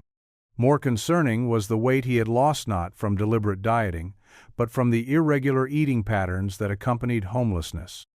2 weeks, he said to his reflection, beginning the mental inventory that would consume the next hour. Professional haircut, $30. Appropriate clothing for an audition, at least $100 for basics. Stable address for the duration of preparation. Impossible unless he could find someone willing to let him use their address or couch. Transportation that wouldn't break down on the way to Meridian Records. His Honda's reliability was questionable at best. The financial calculations were daunting, but Marcus realized that his biggest challenge wouldn't be logistical but psychological. Lily's audition would require him to function as her musical director and emotional support, roles that demanded confidence and stability he wasn't certain he possessed. His teaching credentials and musical abilities were intact, but his capacity to handle pressure and maintain focus under stress remained untested since his professional collapse. Across town, Lily sat at her grandmother's kitchen table, trying to explain Elena Rodriguez's offer in a mixture of English and Cantonese, watching Nai's expression shift from confusion to concern to something approaching hope. The concept of a recording contract existed so far outside their experience that finding adequate translation proved nearly impossible. "She wants to help me make music like on the radio," Lily explained carefully, holding Elena's business card like a talisman. "With real equipment and people who know about singing professionally." Nai examined the embossed business card with the reverence accorded to documents that represented authority and possibility beyond their normal sphere. Meridian Records meant nothing to her personally, but Elena's professional presentation and obvious affluence suggested legitimate opportunity rather than the kind of exploitation that preyed on desperate families. "And Marcus would be with you?" Nai asked, her practical mind focusing on the protective elements that would make such an opportunity acceptable. "Yes," Lily assured her. "Elena said she wants both of us because we make better music together." The partnership with Marcus had been the one element of Lily's park performances that didn't worry her grandmother. His protective instincts toward Lily were obvious, and his musical guidance had produced remarkable improvement in her granddaughter's abilities. More importantly, his presence provided adult supervision in situations where Lily's innocence and talent could make her vulnerable to exploitation. "What would this mean for school?" Nai asked, her mind cataloging practical concerns that needed addressing before any decision could be made. Lily hadn't considered the school question, and the realization that professional music might conflict with her education created new anxiety. She loved learning, and Miss Rodriguez had been working with her on advanced reading skills that kept her engaged despite the distractions of hunger and worry about family finances. "I don't know," Lily admitted. "Maybe I could do both? Elena said we would just try one audition first, to see if they think I'm good enough." The phrase, "good enough," triggered protective instincts in Nai that had been honed by years of watching her granddaughter navigate a world that often undervalued children from their economic and cultural background. "Little sparrow, your voice is gift from heaven. Don't let anyone make you think you need their approval to be worthy." But even as she offered reassurance, Nai understood that opportunity required risk, and refusing to explore possibilities could be as damaging as pursuing them recklessly. The money Lily earned from park performances had become essential to their survival, but the long-term sustainability of that income was questionable as weather grew colder and Lily's school responsibilities increased. That afternoon, Marcus and Lily met for their usual park session, but their familiar routine felt different under the weight of impending change. Every song they performed became a potential audition piece requiring evaluation and improvement. Every interaction with their audience became a laboratory for understanding how Lily's voice affected listeners and what elements of their collaboration created the strongest impact. "Let's work on breath control today," Marcus suggested, positioning his guitar with the focused attention of someone approaching familiar tasks with new seriousness.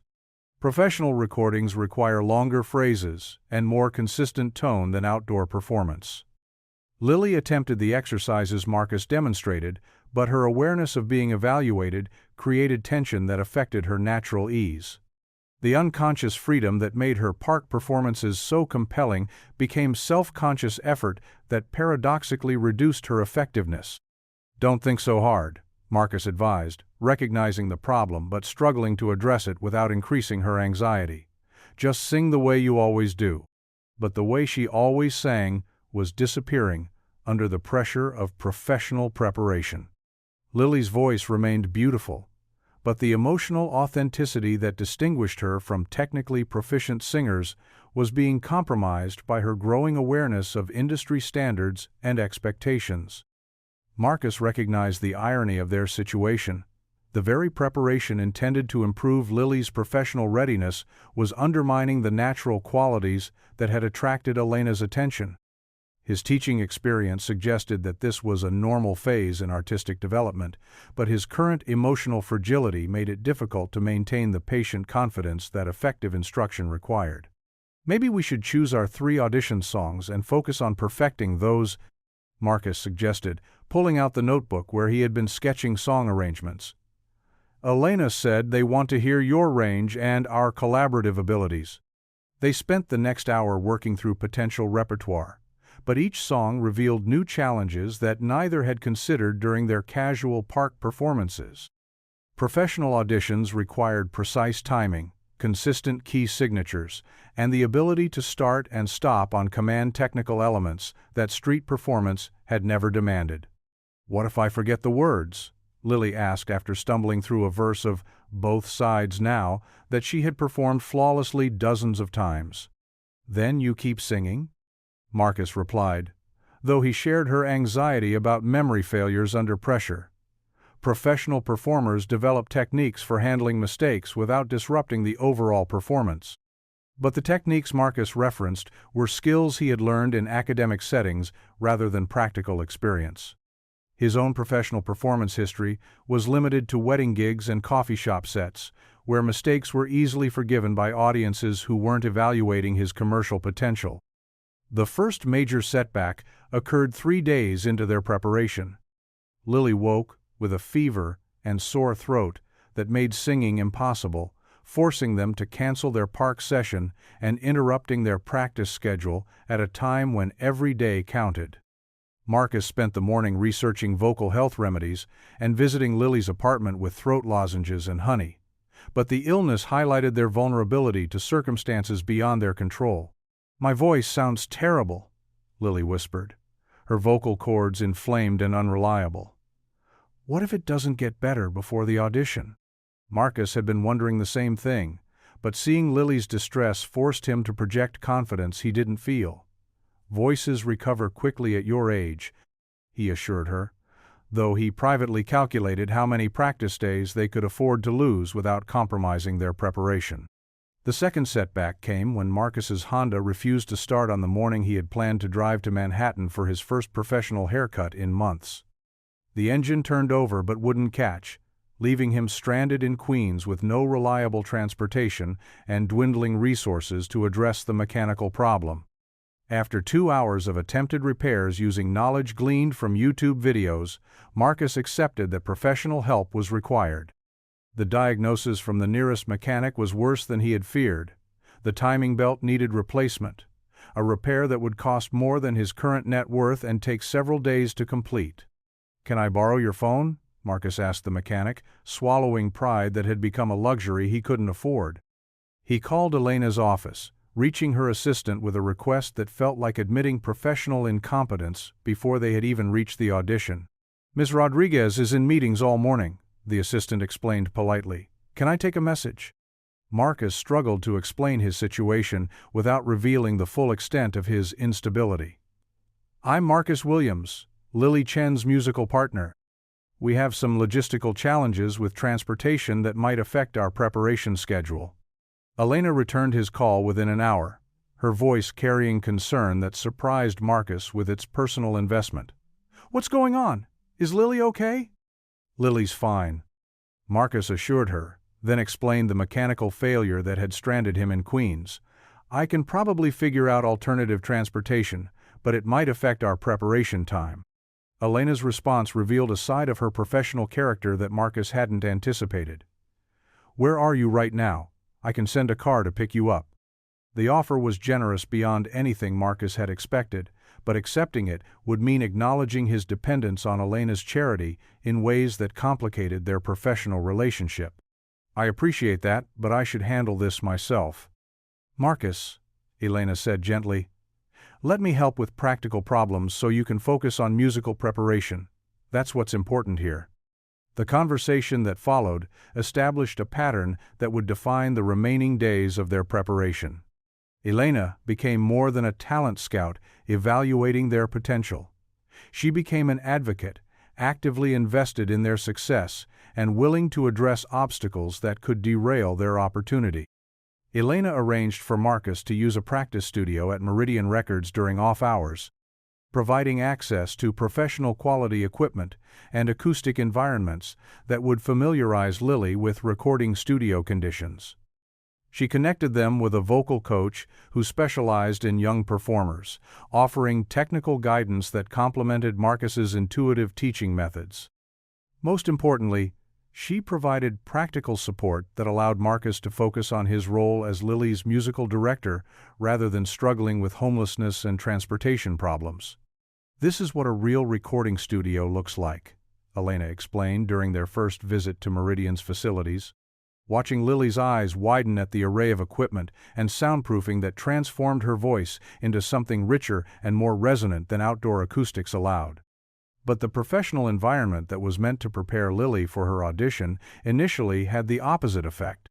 Surrounded by equipment that represented thousands of dollars and technicians who discussed her voice in clinical terms, Lily felt increasingly disconnected from the joy that had motivated her park performances. "It's too perfect," she whispered to Marcus during a break between practice sessions. "My voice sounds different here, like it's not really mine anymore." Marcus understood her discomfort because he shared it. The studio environment triggered memories of his own failed attempts to record professionally, sessions where technical perfection had somehow drained his music of emotional authenticity. But his role now was to help Lily navigate these challenges rather than indulging his own artistic insecurities. "Professional recording is like learning a new language," Marcus explained, drawing on his teaching experience to find metaphors that would resonate with an 8-year-old. "The words are the same, but the way you speak them changes depending on who's listening and why." The vocal coach Elena had arranged, Maria Santos, proved to be a bridge between technical requirements and artistic expression. She worked with Lily on breathing techniques and vocal placement while preserving the natural qualities that made her voice distinctive. "Your instincts are excellent," Maria told Lily after their second session. "We're just giving you tools to use those instincts more effectively in different environments." But despite professional guidance and Elena's support, their preparation was marked by mounting stress that affected both Marcus and Lily in different ways. Marcus found himself battling depression that threatened to resurface under pressure, while Lily struggled with imposter syndrome that made her question whether she deserved the opportunities being offered. The third setback was the most serious. Lily's grandmother was hospitalized with chest pains that doctors initially suspected might be heart-related. The emergency occurred 5 days before their scheduled audition, forcing Lily to spend days at the hospital while Marcus wrestled with whether to suggest postponing their appointment. "Nai looks so small in that bed," Lily said, her voice hollow with worry, as she sat in Meridian's practice room the morning after spending the night in a hospital waiting area. "What if something happens to her while I'm at the audition?" Marcus recognized that Lily's family crisis had stripped away whatever confidence their preparation had built. Her grandmother's health scare had reminded her of how fragile their security was and how selfish pursuing musical dreams might seem when survival remained uncertain. "Maybe we should postpone," Marcus suggested, though the words felt like abandoning everything they had worked toward. Elena would understand if family needs come first. But Lily's response surprised him. "Nai said I should go to the audition anyway. She said my parents would want me to try, even if she's sick." The conversation with her grandmother had occurred in the hospital room the previous evening, conducted in rapid Cantonese, punctuated by medical equipment alarms. Nai's chest pains had proven to be stress-related rather than cardiac, but the incident had forced difficult conversations about Lily's future and the family's financial vulnerability. "Your voice is bigger than our problems," Nai had told her granddaughter in their native language. "Don't make your dreams smaller because you're afraid of what might happen." The audition was scheduled for a Tuesday morning in mid-December, and Marcus spent the previous night in a Meridian Records practice room that Elena had arranged for him to use, knowing that his anxiety would make sleep impossible regardless of his location. He practiced their 3 selected songs repeatedly, making minor adjustments to arrangements and fighting the familiar demons that whispered about his inadequacy and the likelihood of failure. Lily arrived at the studio that morning with her grandmother, who had been released from the hospital but still looked fragile in ways that emphasized how much depended on the next hour. Nai wore her best dress and carried herself with the dignity that she reserved for important occasions, determined to present her granddaughter's circumstances with pride rather than apology. "She looks like you," Elena observed when she met Nai in the lobby, noting the same determined posture and intelligent eyes that characterized both grandmother and granddaughter. The audition room was smaller than the practice studios where they had been preparing, designed to feel more like a living room than a formal performance space. But the presence of 4 Meridian Records executives, a recording engineer, and a video camera operator created an atmosphere of evaluation that made Lily's hands shake as she took her position near Marcus's chair. "Just pretend we're in the park," Marcus whispered as he tuned his guitar, trying to project calm while his own heart raced with anxiety about everything that could go wrong. Their first song was "Both Sides Now," chosen because it showcased Lily's range while featuring Marcus's finger-picking technique. But the acoustic environment that had seemed perfect during practice sessions now felt sterile and unforgiving. Lily's voice, while technically accurate, lacked the emotional spontaneity that had made their park performances compelling. "That was lovely," said David Chen, Meridian's head of AR, though his tone suggested polite appreciation rather than genuine excitement. "Could you try something more up-tempo?"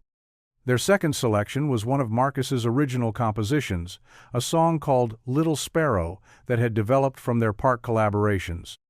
This performance went better, with Lily's comfort in the familiar material allowing some of her natural expressiveness to emerge. But Marcus could sense that they weren't connecting with their audience the way they had hoped. The third song proved to be their salvation. Halfway through "Danny Boy," Lily seemed to forget about the executives and cameras, closing her eyes and singing with the pure emotion that had originally attracted Elena's attention. Her voice soared through the Irish ballad's climactic phrases with a poignancy that made everyone in the room stop taking notes and simply listen. When the final notes faded, the silence stretched long enough for Lily to open her eyes and wonder if she had made some terrible mistake. Then David Chen leaned forward with the first genuine smile they had seen from him. "Where did that come from?" he asked, his question directed at Lily, but intended for everyone present. "It's her grandmother's favorite song," Marcus explained, understanding that the emotional connection had transformed Lily's technical performance into something transcendent.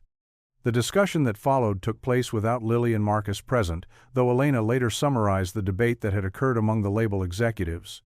There was unanimous agreement that Lily possessed extraordinary natural talent, but questions remained about her age, her readiness for professional demands, and the unconventional nature of her partnership with Marcus. "We'd like to offer a development deal," David Chen announced when they were called back into the room. 6 months of professional coaching and recording experience, with options for longer-term representation based on progress and mutual interest. The offer was more than Marcus had dared to hope for, but the conditions that followed created complications neither had anticipated. The development process would require Lily to work with our staff arrangers and vocal coaches, David continued. "We'd want to explore different musical directions and see how she responds to professional songwriting and production." Marcus felt his stomach tighten at the implications. "What about our current collaborative approach?" Marcus would remain involved as Lily's guardian and musical advisor. Elena interjected, trying to bridge the gap between the label's standard procedures and their unique partnership. But development deals typically involve working with multiple collaborators to find the best artistic direction. The phrase, best artistic direction, carried ominous implications for Marcus, whose experience with the music industry included watching talented artists lose their distinctive qualities under professional development that prioritized commercial viability over authentic expression. "We'd need Lily to relocate to Los Angeles for the development period," David added, delivering the condition that threatened to destroy everything they had built together. "Our main facilities are there, and the coaching staff we'd want her to work with are West Coast-based." Lily looked between Marcus and Elena with growing confusion. The adults were discussing her future in terms that seemed to exclude the partnership that had enabled her musical development and provided the emotional stability she needed to perform confidently. "What about Marcus?" she asked with the directness that had characterized all her most important questions. David Chen's expression grew carefully neutral. "Marcus has been instrumental in Lily's development to this point, and we respect his contribution. But professional development requires resources and expertise that extend beyond any single collaborator." The diplomatic language couldn't disguise the reality. Meridian Records was offering Lily a development contract that would separate her from Marcus and relocate her to an environment where their musical partnership would be impossible to maintain. Marcus felt the familiar weight of inadequacy settling over him as he processed the label's offer. His homeless status, his lack of industry credentials, and his history of professional instability made him unsuitable as Lily's long-term collaborator from their perspective. The choice was being presented as what was best for Lily's career, but it felt like another rejection based on his perceived insufficiency. "I need to discuss this with Lily's grandmother," Marcus said carefully, buying time to process emotions that threatened to overwhelm his judgment. The meeting concluded with handshakes and promises to provide a written contract within 48 hours, but Marcus left the building feeling like he had lost something essential rather than gained an opportunity. Lily's talent had been recognized and validated, but the price of that recognition was the dissolution of the partnership that had enabled both their recoveries. As they walked through Manhattan's crowded streets, Lily's small hand in his, Marcus faced the most difficult decision of his adult life.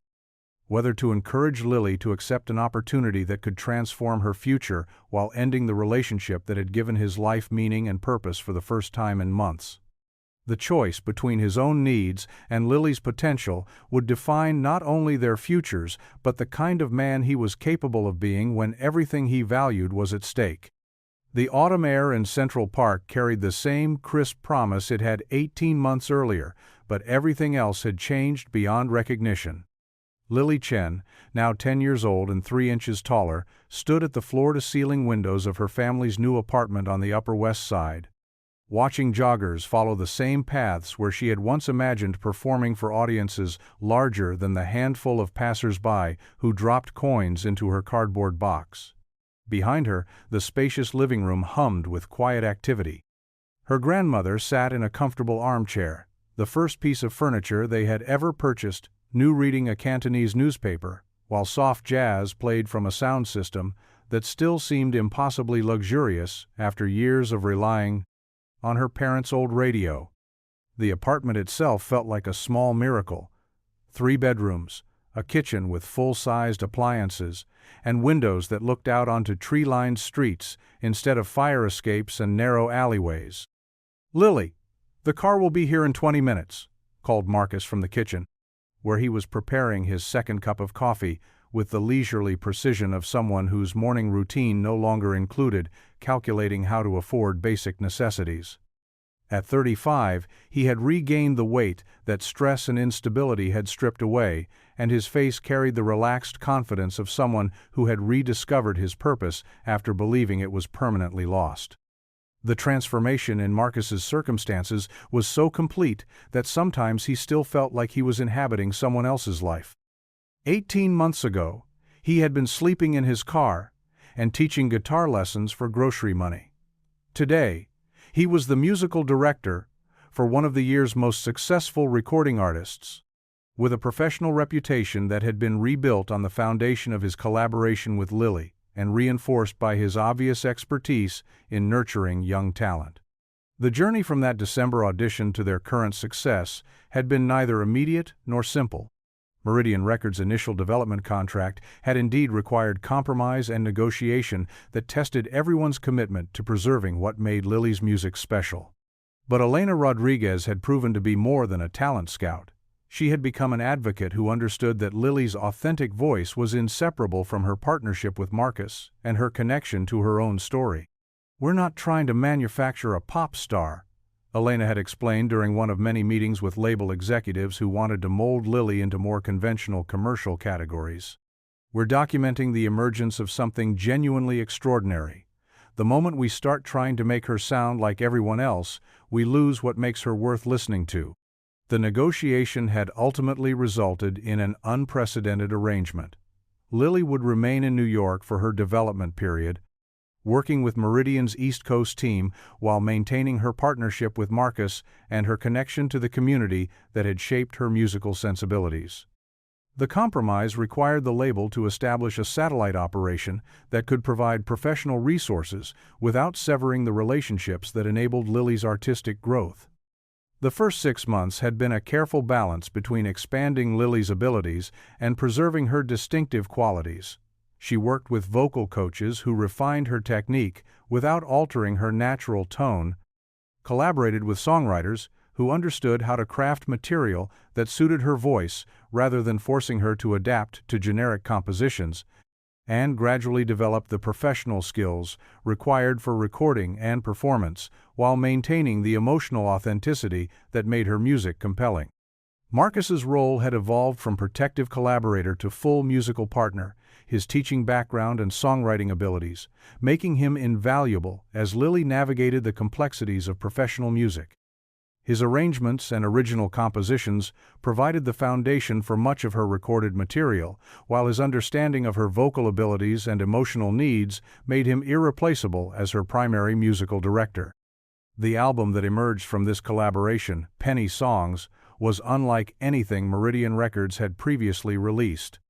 Instead of the heavily produced pop confections that typically characterized young artist debuts, Pennies captured the intimate, authentic quality that had originally attracted Elena's attention in Washington Square Park.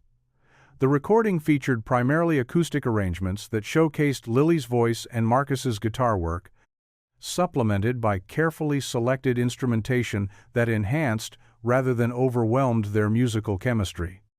The title track, written by Marcus during the early months of their professional collaboration, had become the album's unexpected centerpiece. Pennies told the story of their park performances with poetic specificity that resonated with listeners who had never experienced street performance but understood the universal themes of hope, struggle, and the transformative power of music. The lyrics captured both the economic desperation that had motivated Lily's original performances and the joy she found in connecting with audiences through song. She sang for pennies in the morning light, her voice like silver, pure and bright, each coin a promise, each note a prayer, that someone, somewhere, would stop and care. The song's bridge, sung from Marcus's perspective, described his first encounter with Lily's voice and the way their collaboration had provided healing for both participants. The emotional honesty of the lyrics, combined with a melody that seemed to have existed forever despite being entirely original, created something that transcended typical industry categories. When Pennies was released as a single 6 months after the album's debut, its impact exceeded everyone's expectations. The song's streaming numbers grew exponentially as listeners shared it across social media platforms, drawn by its authentic storytelling and the remarkable maturity of Lily's vocal performance. Music blogs and mainstream media outlets began featuring the story behind the song, fascinated by the real-life circumstances that had inspired its creation. The viral success of Pennies transformed Lily from a promising young artist into a cultural phenomenon.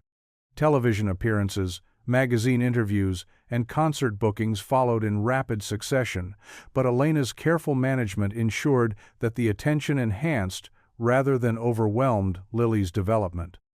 Every opportunity was evaluated based on whether it would support her long-term artistic growth rather than simply maximizing short-term commercial exposure. Marcus found himself thrust into the spotlight as well, his role as Lily's musical collaborator and co-writer earning him recognition that had seemed impossible during his months of homelessness and professional failure. Music industry publications profiled his teaching background and his innovative approach to nurturing young talent, while his songwriting abilities attracted interest from other artists seeking authentic, emotionally resonant material. The professional validation was gratifying, but Marcus's most meaningful achievement was personal rather than commercial. The stability and income that came with his role as Lily's musical director had enabled him to address the issues that had led to losing custody of his daughter Emma. He secured appropriate housing, demonstrated consistent employment, and most importantly, proved that he had developed the emotional stability required for responsible parenting. The custody hearing that restored Emma to his care had been a formality by the time it occurred. Richard and Patricia Goldman, his former in-laws, had watched his transformation with cautious approval, recognizing that their granddaughter's well-being would be enhanced by reunification with a father who had successfully addressed his depression and rebuilt his career. Emma, now 13 and possessing her own considerable musical abilities, had integrated into their extended family with remarkable ease. Her piano skills complemented Lily's vocals and Marcus's guitar work, creating musical possibilities that enriched their collaborative dynamic without disrupting the foundation that had enabled their original success. "It's like we were always meant to be a family," Lily had observed during one of their first rehearsals as a trio, her characteristic directness capturing something that the adults had been too cautious to articulate. The apartment where they now lived, Lily and her grandmother in one wing, Marcus and Emma in another, with shared common spaces that fostered their chosen family dynamic, represented more than improved economic circumstances. It was physical proof that their partnership had transcended the professional relationship that had initially defined it, evolving into something that provided stability and support for everyone involved. Lily's grandmother had been among the primary beneficiaries of their changed circumstances. The medical care that was now accessible to her had addressed health issues that years of economic stress had exacerbated, while the relief from financial pressure had allowed her to reduce her work schedule from 16-hour days to part-time employment that she found personally fulfilling rather than merely necessary for survival. "Little Sparrow has given wings to our whole family," Nai had told a reporter during one of the few interviews she had agreed to give, her English more confident than it had been when economic stress consumed most of her energy. This morning's preparations were for an event that would bring their journey full circle in the most literal sense possible. Elena had arranged for Lily to perform a charity concert in Washington Square Park, returning to the location where their partnership had begun, but now performing for an audience that reflected her transformed circumstances. The concert, benefiting a foundation that provided music education funding for underserved children, had sold out within hours of being announced. What was originally planned as an intimate performance for a few hundred people had expanded to accommodate thousands of attendees, requiring professional staging, security arrangements, and media coordination that transformed their former busking corner into a major cultural event. "Are you nervous about going back?" Emma asked Lily as they gathered their things for the trip downtown. At 13, Emma possessed a sophisticated understanding of how public attention could complicate private experiences, and she had become protective of Lily's emotional well-being during the occasionally overwhelming process of professional success. "Not nervous," Lily replied thoughtfully, considering the question with characteristic seriousness. "More like curious. It feels like visiting a place where different people used to live, except those people were us." The transformation in Lily herself was perhaps the most remarkable aspect of their collective journey. At 10, she had developed into a confident, articulate young performer who could handle media interviews and professional obligations with poise that seemed natural rather than trained.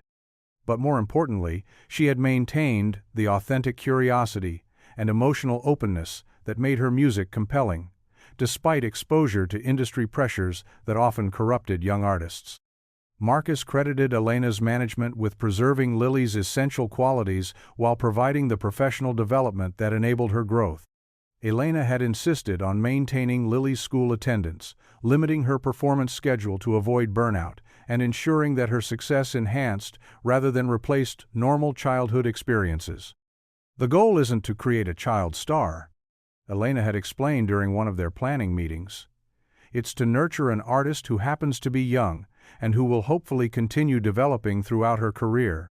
The approach had proven successful beyond anyone's expectations. Pennies songs had spent 12 weeks at #1 on multiple charts, while the full album had achieved platinum status and earned Grammy nominations in categories that recognized both commercial success and artistic achievement. But perhaps more significantly, Lily's music had inspired a cultural conversation about authenticity, economic inequality, and the ways that art could provide both personal healing and social connection. The car that arrived to transport them to Washington Square Park was the same service that now handled all of Lily's professional transportation, but today's journey felt different from the routine of concerts and recording sessions. Marcus found himself looking out the window at neighborhoods where he had once searched for guitar students and safe places to park overnight, amazed by how completely his circumstances had changed while the city itself remained fundamentally the same. "Do you remember what you were thinking that first morning when we played together?" Lily asked Marcus, as their car navigated through Manhattan traffic. Marcus smiled at the memory, which had become polished through repeated telling but retained its emotional accuracy. "I was thinking that you had the most beautiful voice I'd ever heard, and that I was probably crazy for interfering with what you were doing." "I was thinking that my voice sounded better with your guitar," Lily replied, "and that maybe singing didn't have to be so lonely." The conversation was interrupted by Elena's voice from the front passenger seat, where she was coordinating last-minute details with the event production team through her earpiece. At 43, Elena had become one of the industry's most respected artist managers. Her success with Lily having established her reputation for developing authentic talent while protecting artists from the exploitation that often accompanied early career success. Elena's own transformation had been less dramatic, but equally meaningful. Her discovery and development of Lily had validated her belief that the most extraordinary talent often emerged from unlikely circumstances, while the commercial success that followed had provided her with industry credibility that enabled her to take similar risks with other artists who might otherwise be overlooked by major labels. "Crowd estimate is approaching 8,000, Elena announced, turning back to face them. "Security is in place, and we're ready for your sound check in about 30 minutes. 8,000 people. Marcus shook his head in amazement at the number, remembering mornings when they had been grateful for audiences of 8 people. The transformation felt surreal, but the underlying purpose remained the same: creating music that connected with listeners and provided both performers and audiences with something beautiful and meaningful. Washington Square Park had been transformed for the concert into something that bore little resemblance to the modest performance space where Lily had once spread her blanket and hoped for quarters. A professional stage dominated the area near the fountain, complete with state-of-the-art sound equipment and lighting that would ensure everyone in the crowd could hear and see clearly. Security barriers managed the flow of audience members, while merchandise booths and information stands promoted the music education foundation that would benefit from the event's proceeds. But despite the professional staging, Elena had insisted on preserving elements that honored the authentic origins of Lily's music. The stage setup featured the same acoustic arrangement that had characterized their park performances: 2 chairs, Marcus's guitar, and a single microphone that would showcase Lily's voice without electronic enhancement or backing tracks. "It has to feel like an intimate performance that happens to have a large audience," Elena had explained during the planning process. "Not a big production that pretends to be intimate." The sound check that preceded the concert provided their first glimpse of how the familiar space had been transformed. Standing on the professional stage, looking out at empty seats that would soon hold thousands of people, Lily experienced a moment of vertigo that had nothing to do with the height of the platform. "It doesn't look like our park anymore," she observed, her voice carrying a note of loss that surprised Marcus with its intensity. Marcus understood her reaction because he shared it. The professional staging and crowd management systems were necessary for an event of this scale, but they also represented the distance they had traveled from the simple authenticity that had characterized their early collaboration. Success had brought wonderful opportunities and financial security, but it had also introduced complexities that sometimes made their original motivations feel distant. "Close your eyes," Marcus suggested, settling into his chair and positioning his guitar in the familiar way that had become second nature over hundreds of performances. "Just listen to the space instead of looking at it." Lily followed his advice, closing her eyes and focusing on the acoustic properties of their surroundings. Beneath the professional equipment and crowd management infrastructure, Washington Square Park retained the natural resonance that had first attracted Marcus to Lily's voice. The fountain still provided its gentle background rhythm. The surrounding trees still created the subtle acoustic dampening that had made their original performances feel intimate despite being outdoors. "There it is," Lily said softly, opening her eyes with a smile that indicated she had found the emotional connection she needed. "It's still our park, underneath all the fancy stuff." The concert that followed exceeded everyone's expectations while honoring the authentic spirit that had made their music special in the first place. Lily's performance demonstrated the technical growth and professional confidence she had developed over 18 months of recording and touring, but more importantly, it captured the joy and emotional honesty that had originally attracted audiences to her voice.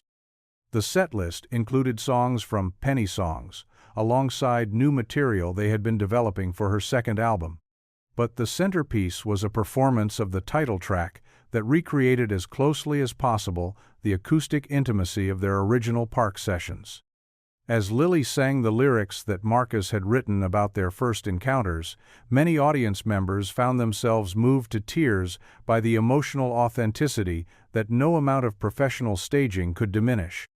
She sang for Pennies in the morning light. Lily's voice carried clearly across the crowd, her delivery finding the perfect balance between technical precision and emotional vulnerability. Marcus's guitar accompaniment provided the same supportive foundation that had enabled her growth as a performer, his playing demonstrating the musical maturity that had made him an invaluable collaborator and earned him recognition as one of the industry's most gifted young artist developers. The crowd's response was overwhelming, but Elena had structured the event to prevent the performance from being dominated by celebrity spectacle. The focus remained on the music and the Foundation's mission, with Lily and Marcus using their platform to highlight the importance of music education, funding, and the ways that artistic opportunities could transform young lives. "Every child deserves the chance to discover what their voice can do," Lily told the audience during the brief speech that concluded their set. "Music saved my life, and it can save others too if we make sure everyone has access to it."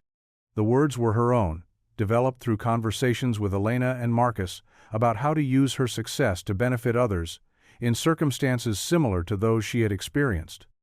At 10, Lily understood that her platform carried responsibilities that extended beyond entertainment, and she had embraced those obligations with the same sincerity that characterized her approach to music. As the concert concluded and the crowd began to disperse, Marcus found himself standing in the exact spot where he had first heard Lily's voice 18 months earlier. The professional staging was already being dismantled around them, but for a moment he could imagine the morning when a hungry 8-year-old had been singing for coins while he sat behind a tree, wrestling with depression and wondering if his life had any purpose remaining.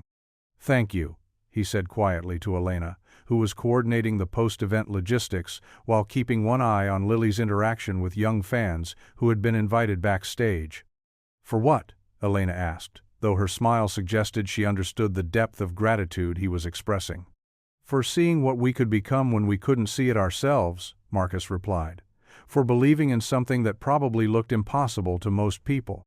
Elena's response was interrupted by Lily's approach, her face glowing with the satisfaction that came from a performance that had achieved everything they had hoped for. "Did you hear how they sang along with Penny songs?" she asked excitedly. 8,000 people knew all the words? The observation captured something significant about how far they had traveled from their original circumstances. The song that Marcus had written about their desperate beginnings had become beloved by audiences who had never experienced economic insecurity but could connect with its themes of hope, partnership, and the transformative power of music. 6 months later, Marcus stood in the wings of Madison Square Garden, watching as Lily concluded the final song of her first major arena concert. The venue that had once seemed impossibly remote from their park corner performances now hosted an audience of 20,000 people who had come specifically to hear the voice that had once sung for quarters in a cardboard box. Emma sat nearby, her laptop open as she managed social media updates that would reach millions of additional fans around the world. At 13, she had become an integral part of their operation, her technological skills and marketing insights complementing her musical abilities and providing valuable perspective on connecting with audiences her own age. Lily's grandmother occupied a comfortable chair that had been specially positioned to give her the best possible view of her granddaughter's triumph. At 70, Nai had learned to navigate the complexities of Lily's fame while maintaining the cultural values and family bonds that kept their success grounded in authentic relationships. "Ladies and gentlemen," Lily announced to the Madison Square Garden crowd, her voice carrying clearly through the arena's professional sound system, "I want to introduce someone very special. The person who taught me that music is about connection, not just performance. My musical partner and friend, Marcus Williams." Marcus joined her center stage, his guitar in hand and his confidence complete despite the intimidating scale of the venue. The partnership that had begun with his instinctive response to a child's vocal distress had evolved into a professional collaboration that had elevated both their careers while preserving the authentic chemistry that made their music special. The final song of the evening was Pennies songs. Performed with the same acoustic intimacy that had characterized their park performances, despite being heard by tens of thousands of people and broadcast live to millions more. As Lily's voice soared through the final chorus, Marcus found himself thinking about the circular nature of their journey and the ways that success had amplified rather than replaced their original motivations. She sang for pennies in the morning light, her voice like silver, pure and bright, each coin a promise, each note a prayer, that someone, somewhere, would stop and care. The image that had inspired the Sangha, small girl with a big voice, hoping that strangers would pause long enough to listen, remained accurate, even as the scale had expanded beyond anything they could have imagined. Lily was still essentially the same performer she had been in Washington Square Park, authentic, hopeful, and committed to using her voice to create connection between herself and her audiences. As the final notes faded and the crowd erupted in sustained applause, Marcus looked toward the wings where Elena stood with Emma and Nai, all of them beaming with pride at what they had accomplished together. The family they had created transcended conventional categories but provided everyone involved with the stability, support, and love that enabled their individual talents to flourish. The backstage area after the concert buzzed with the controlled chaos that followed major arena performances, but Marcus felt the same sense of purpose and satisfaction that had characterized their earliest collaborations.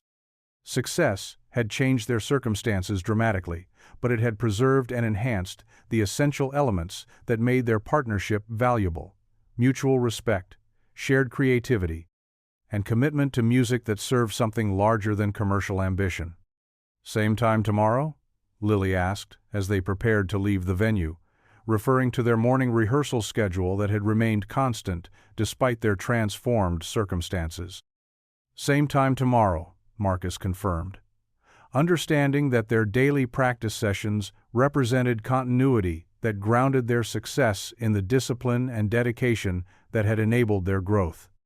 As they walked through Madison Square Garden's corridors toward the waiting cars that would transport them back to their comfortable lives, Marcus reflected on the journey that had brought them from desperate street performance to international recognition. The transformation seemed impossible in retrospect, but each step had followed logically from the previous one, driven by talent, determination, and the kind of partnership that created opportunities neither could have achieved alone. Elena followed behind them, her phone already buzzing with interview requests and concert bookings that represented their expanding future. At 44, she had built her reputation on the foundation of their success, but more importantly, she had proven that authentic talent could thrive in a commercial environment if it was nurtured properly and protected from the forces that often corrupted young performers. The final image of their evening mirrored their beginning in ways that emphasized both continuity and transformation.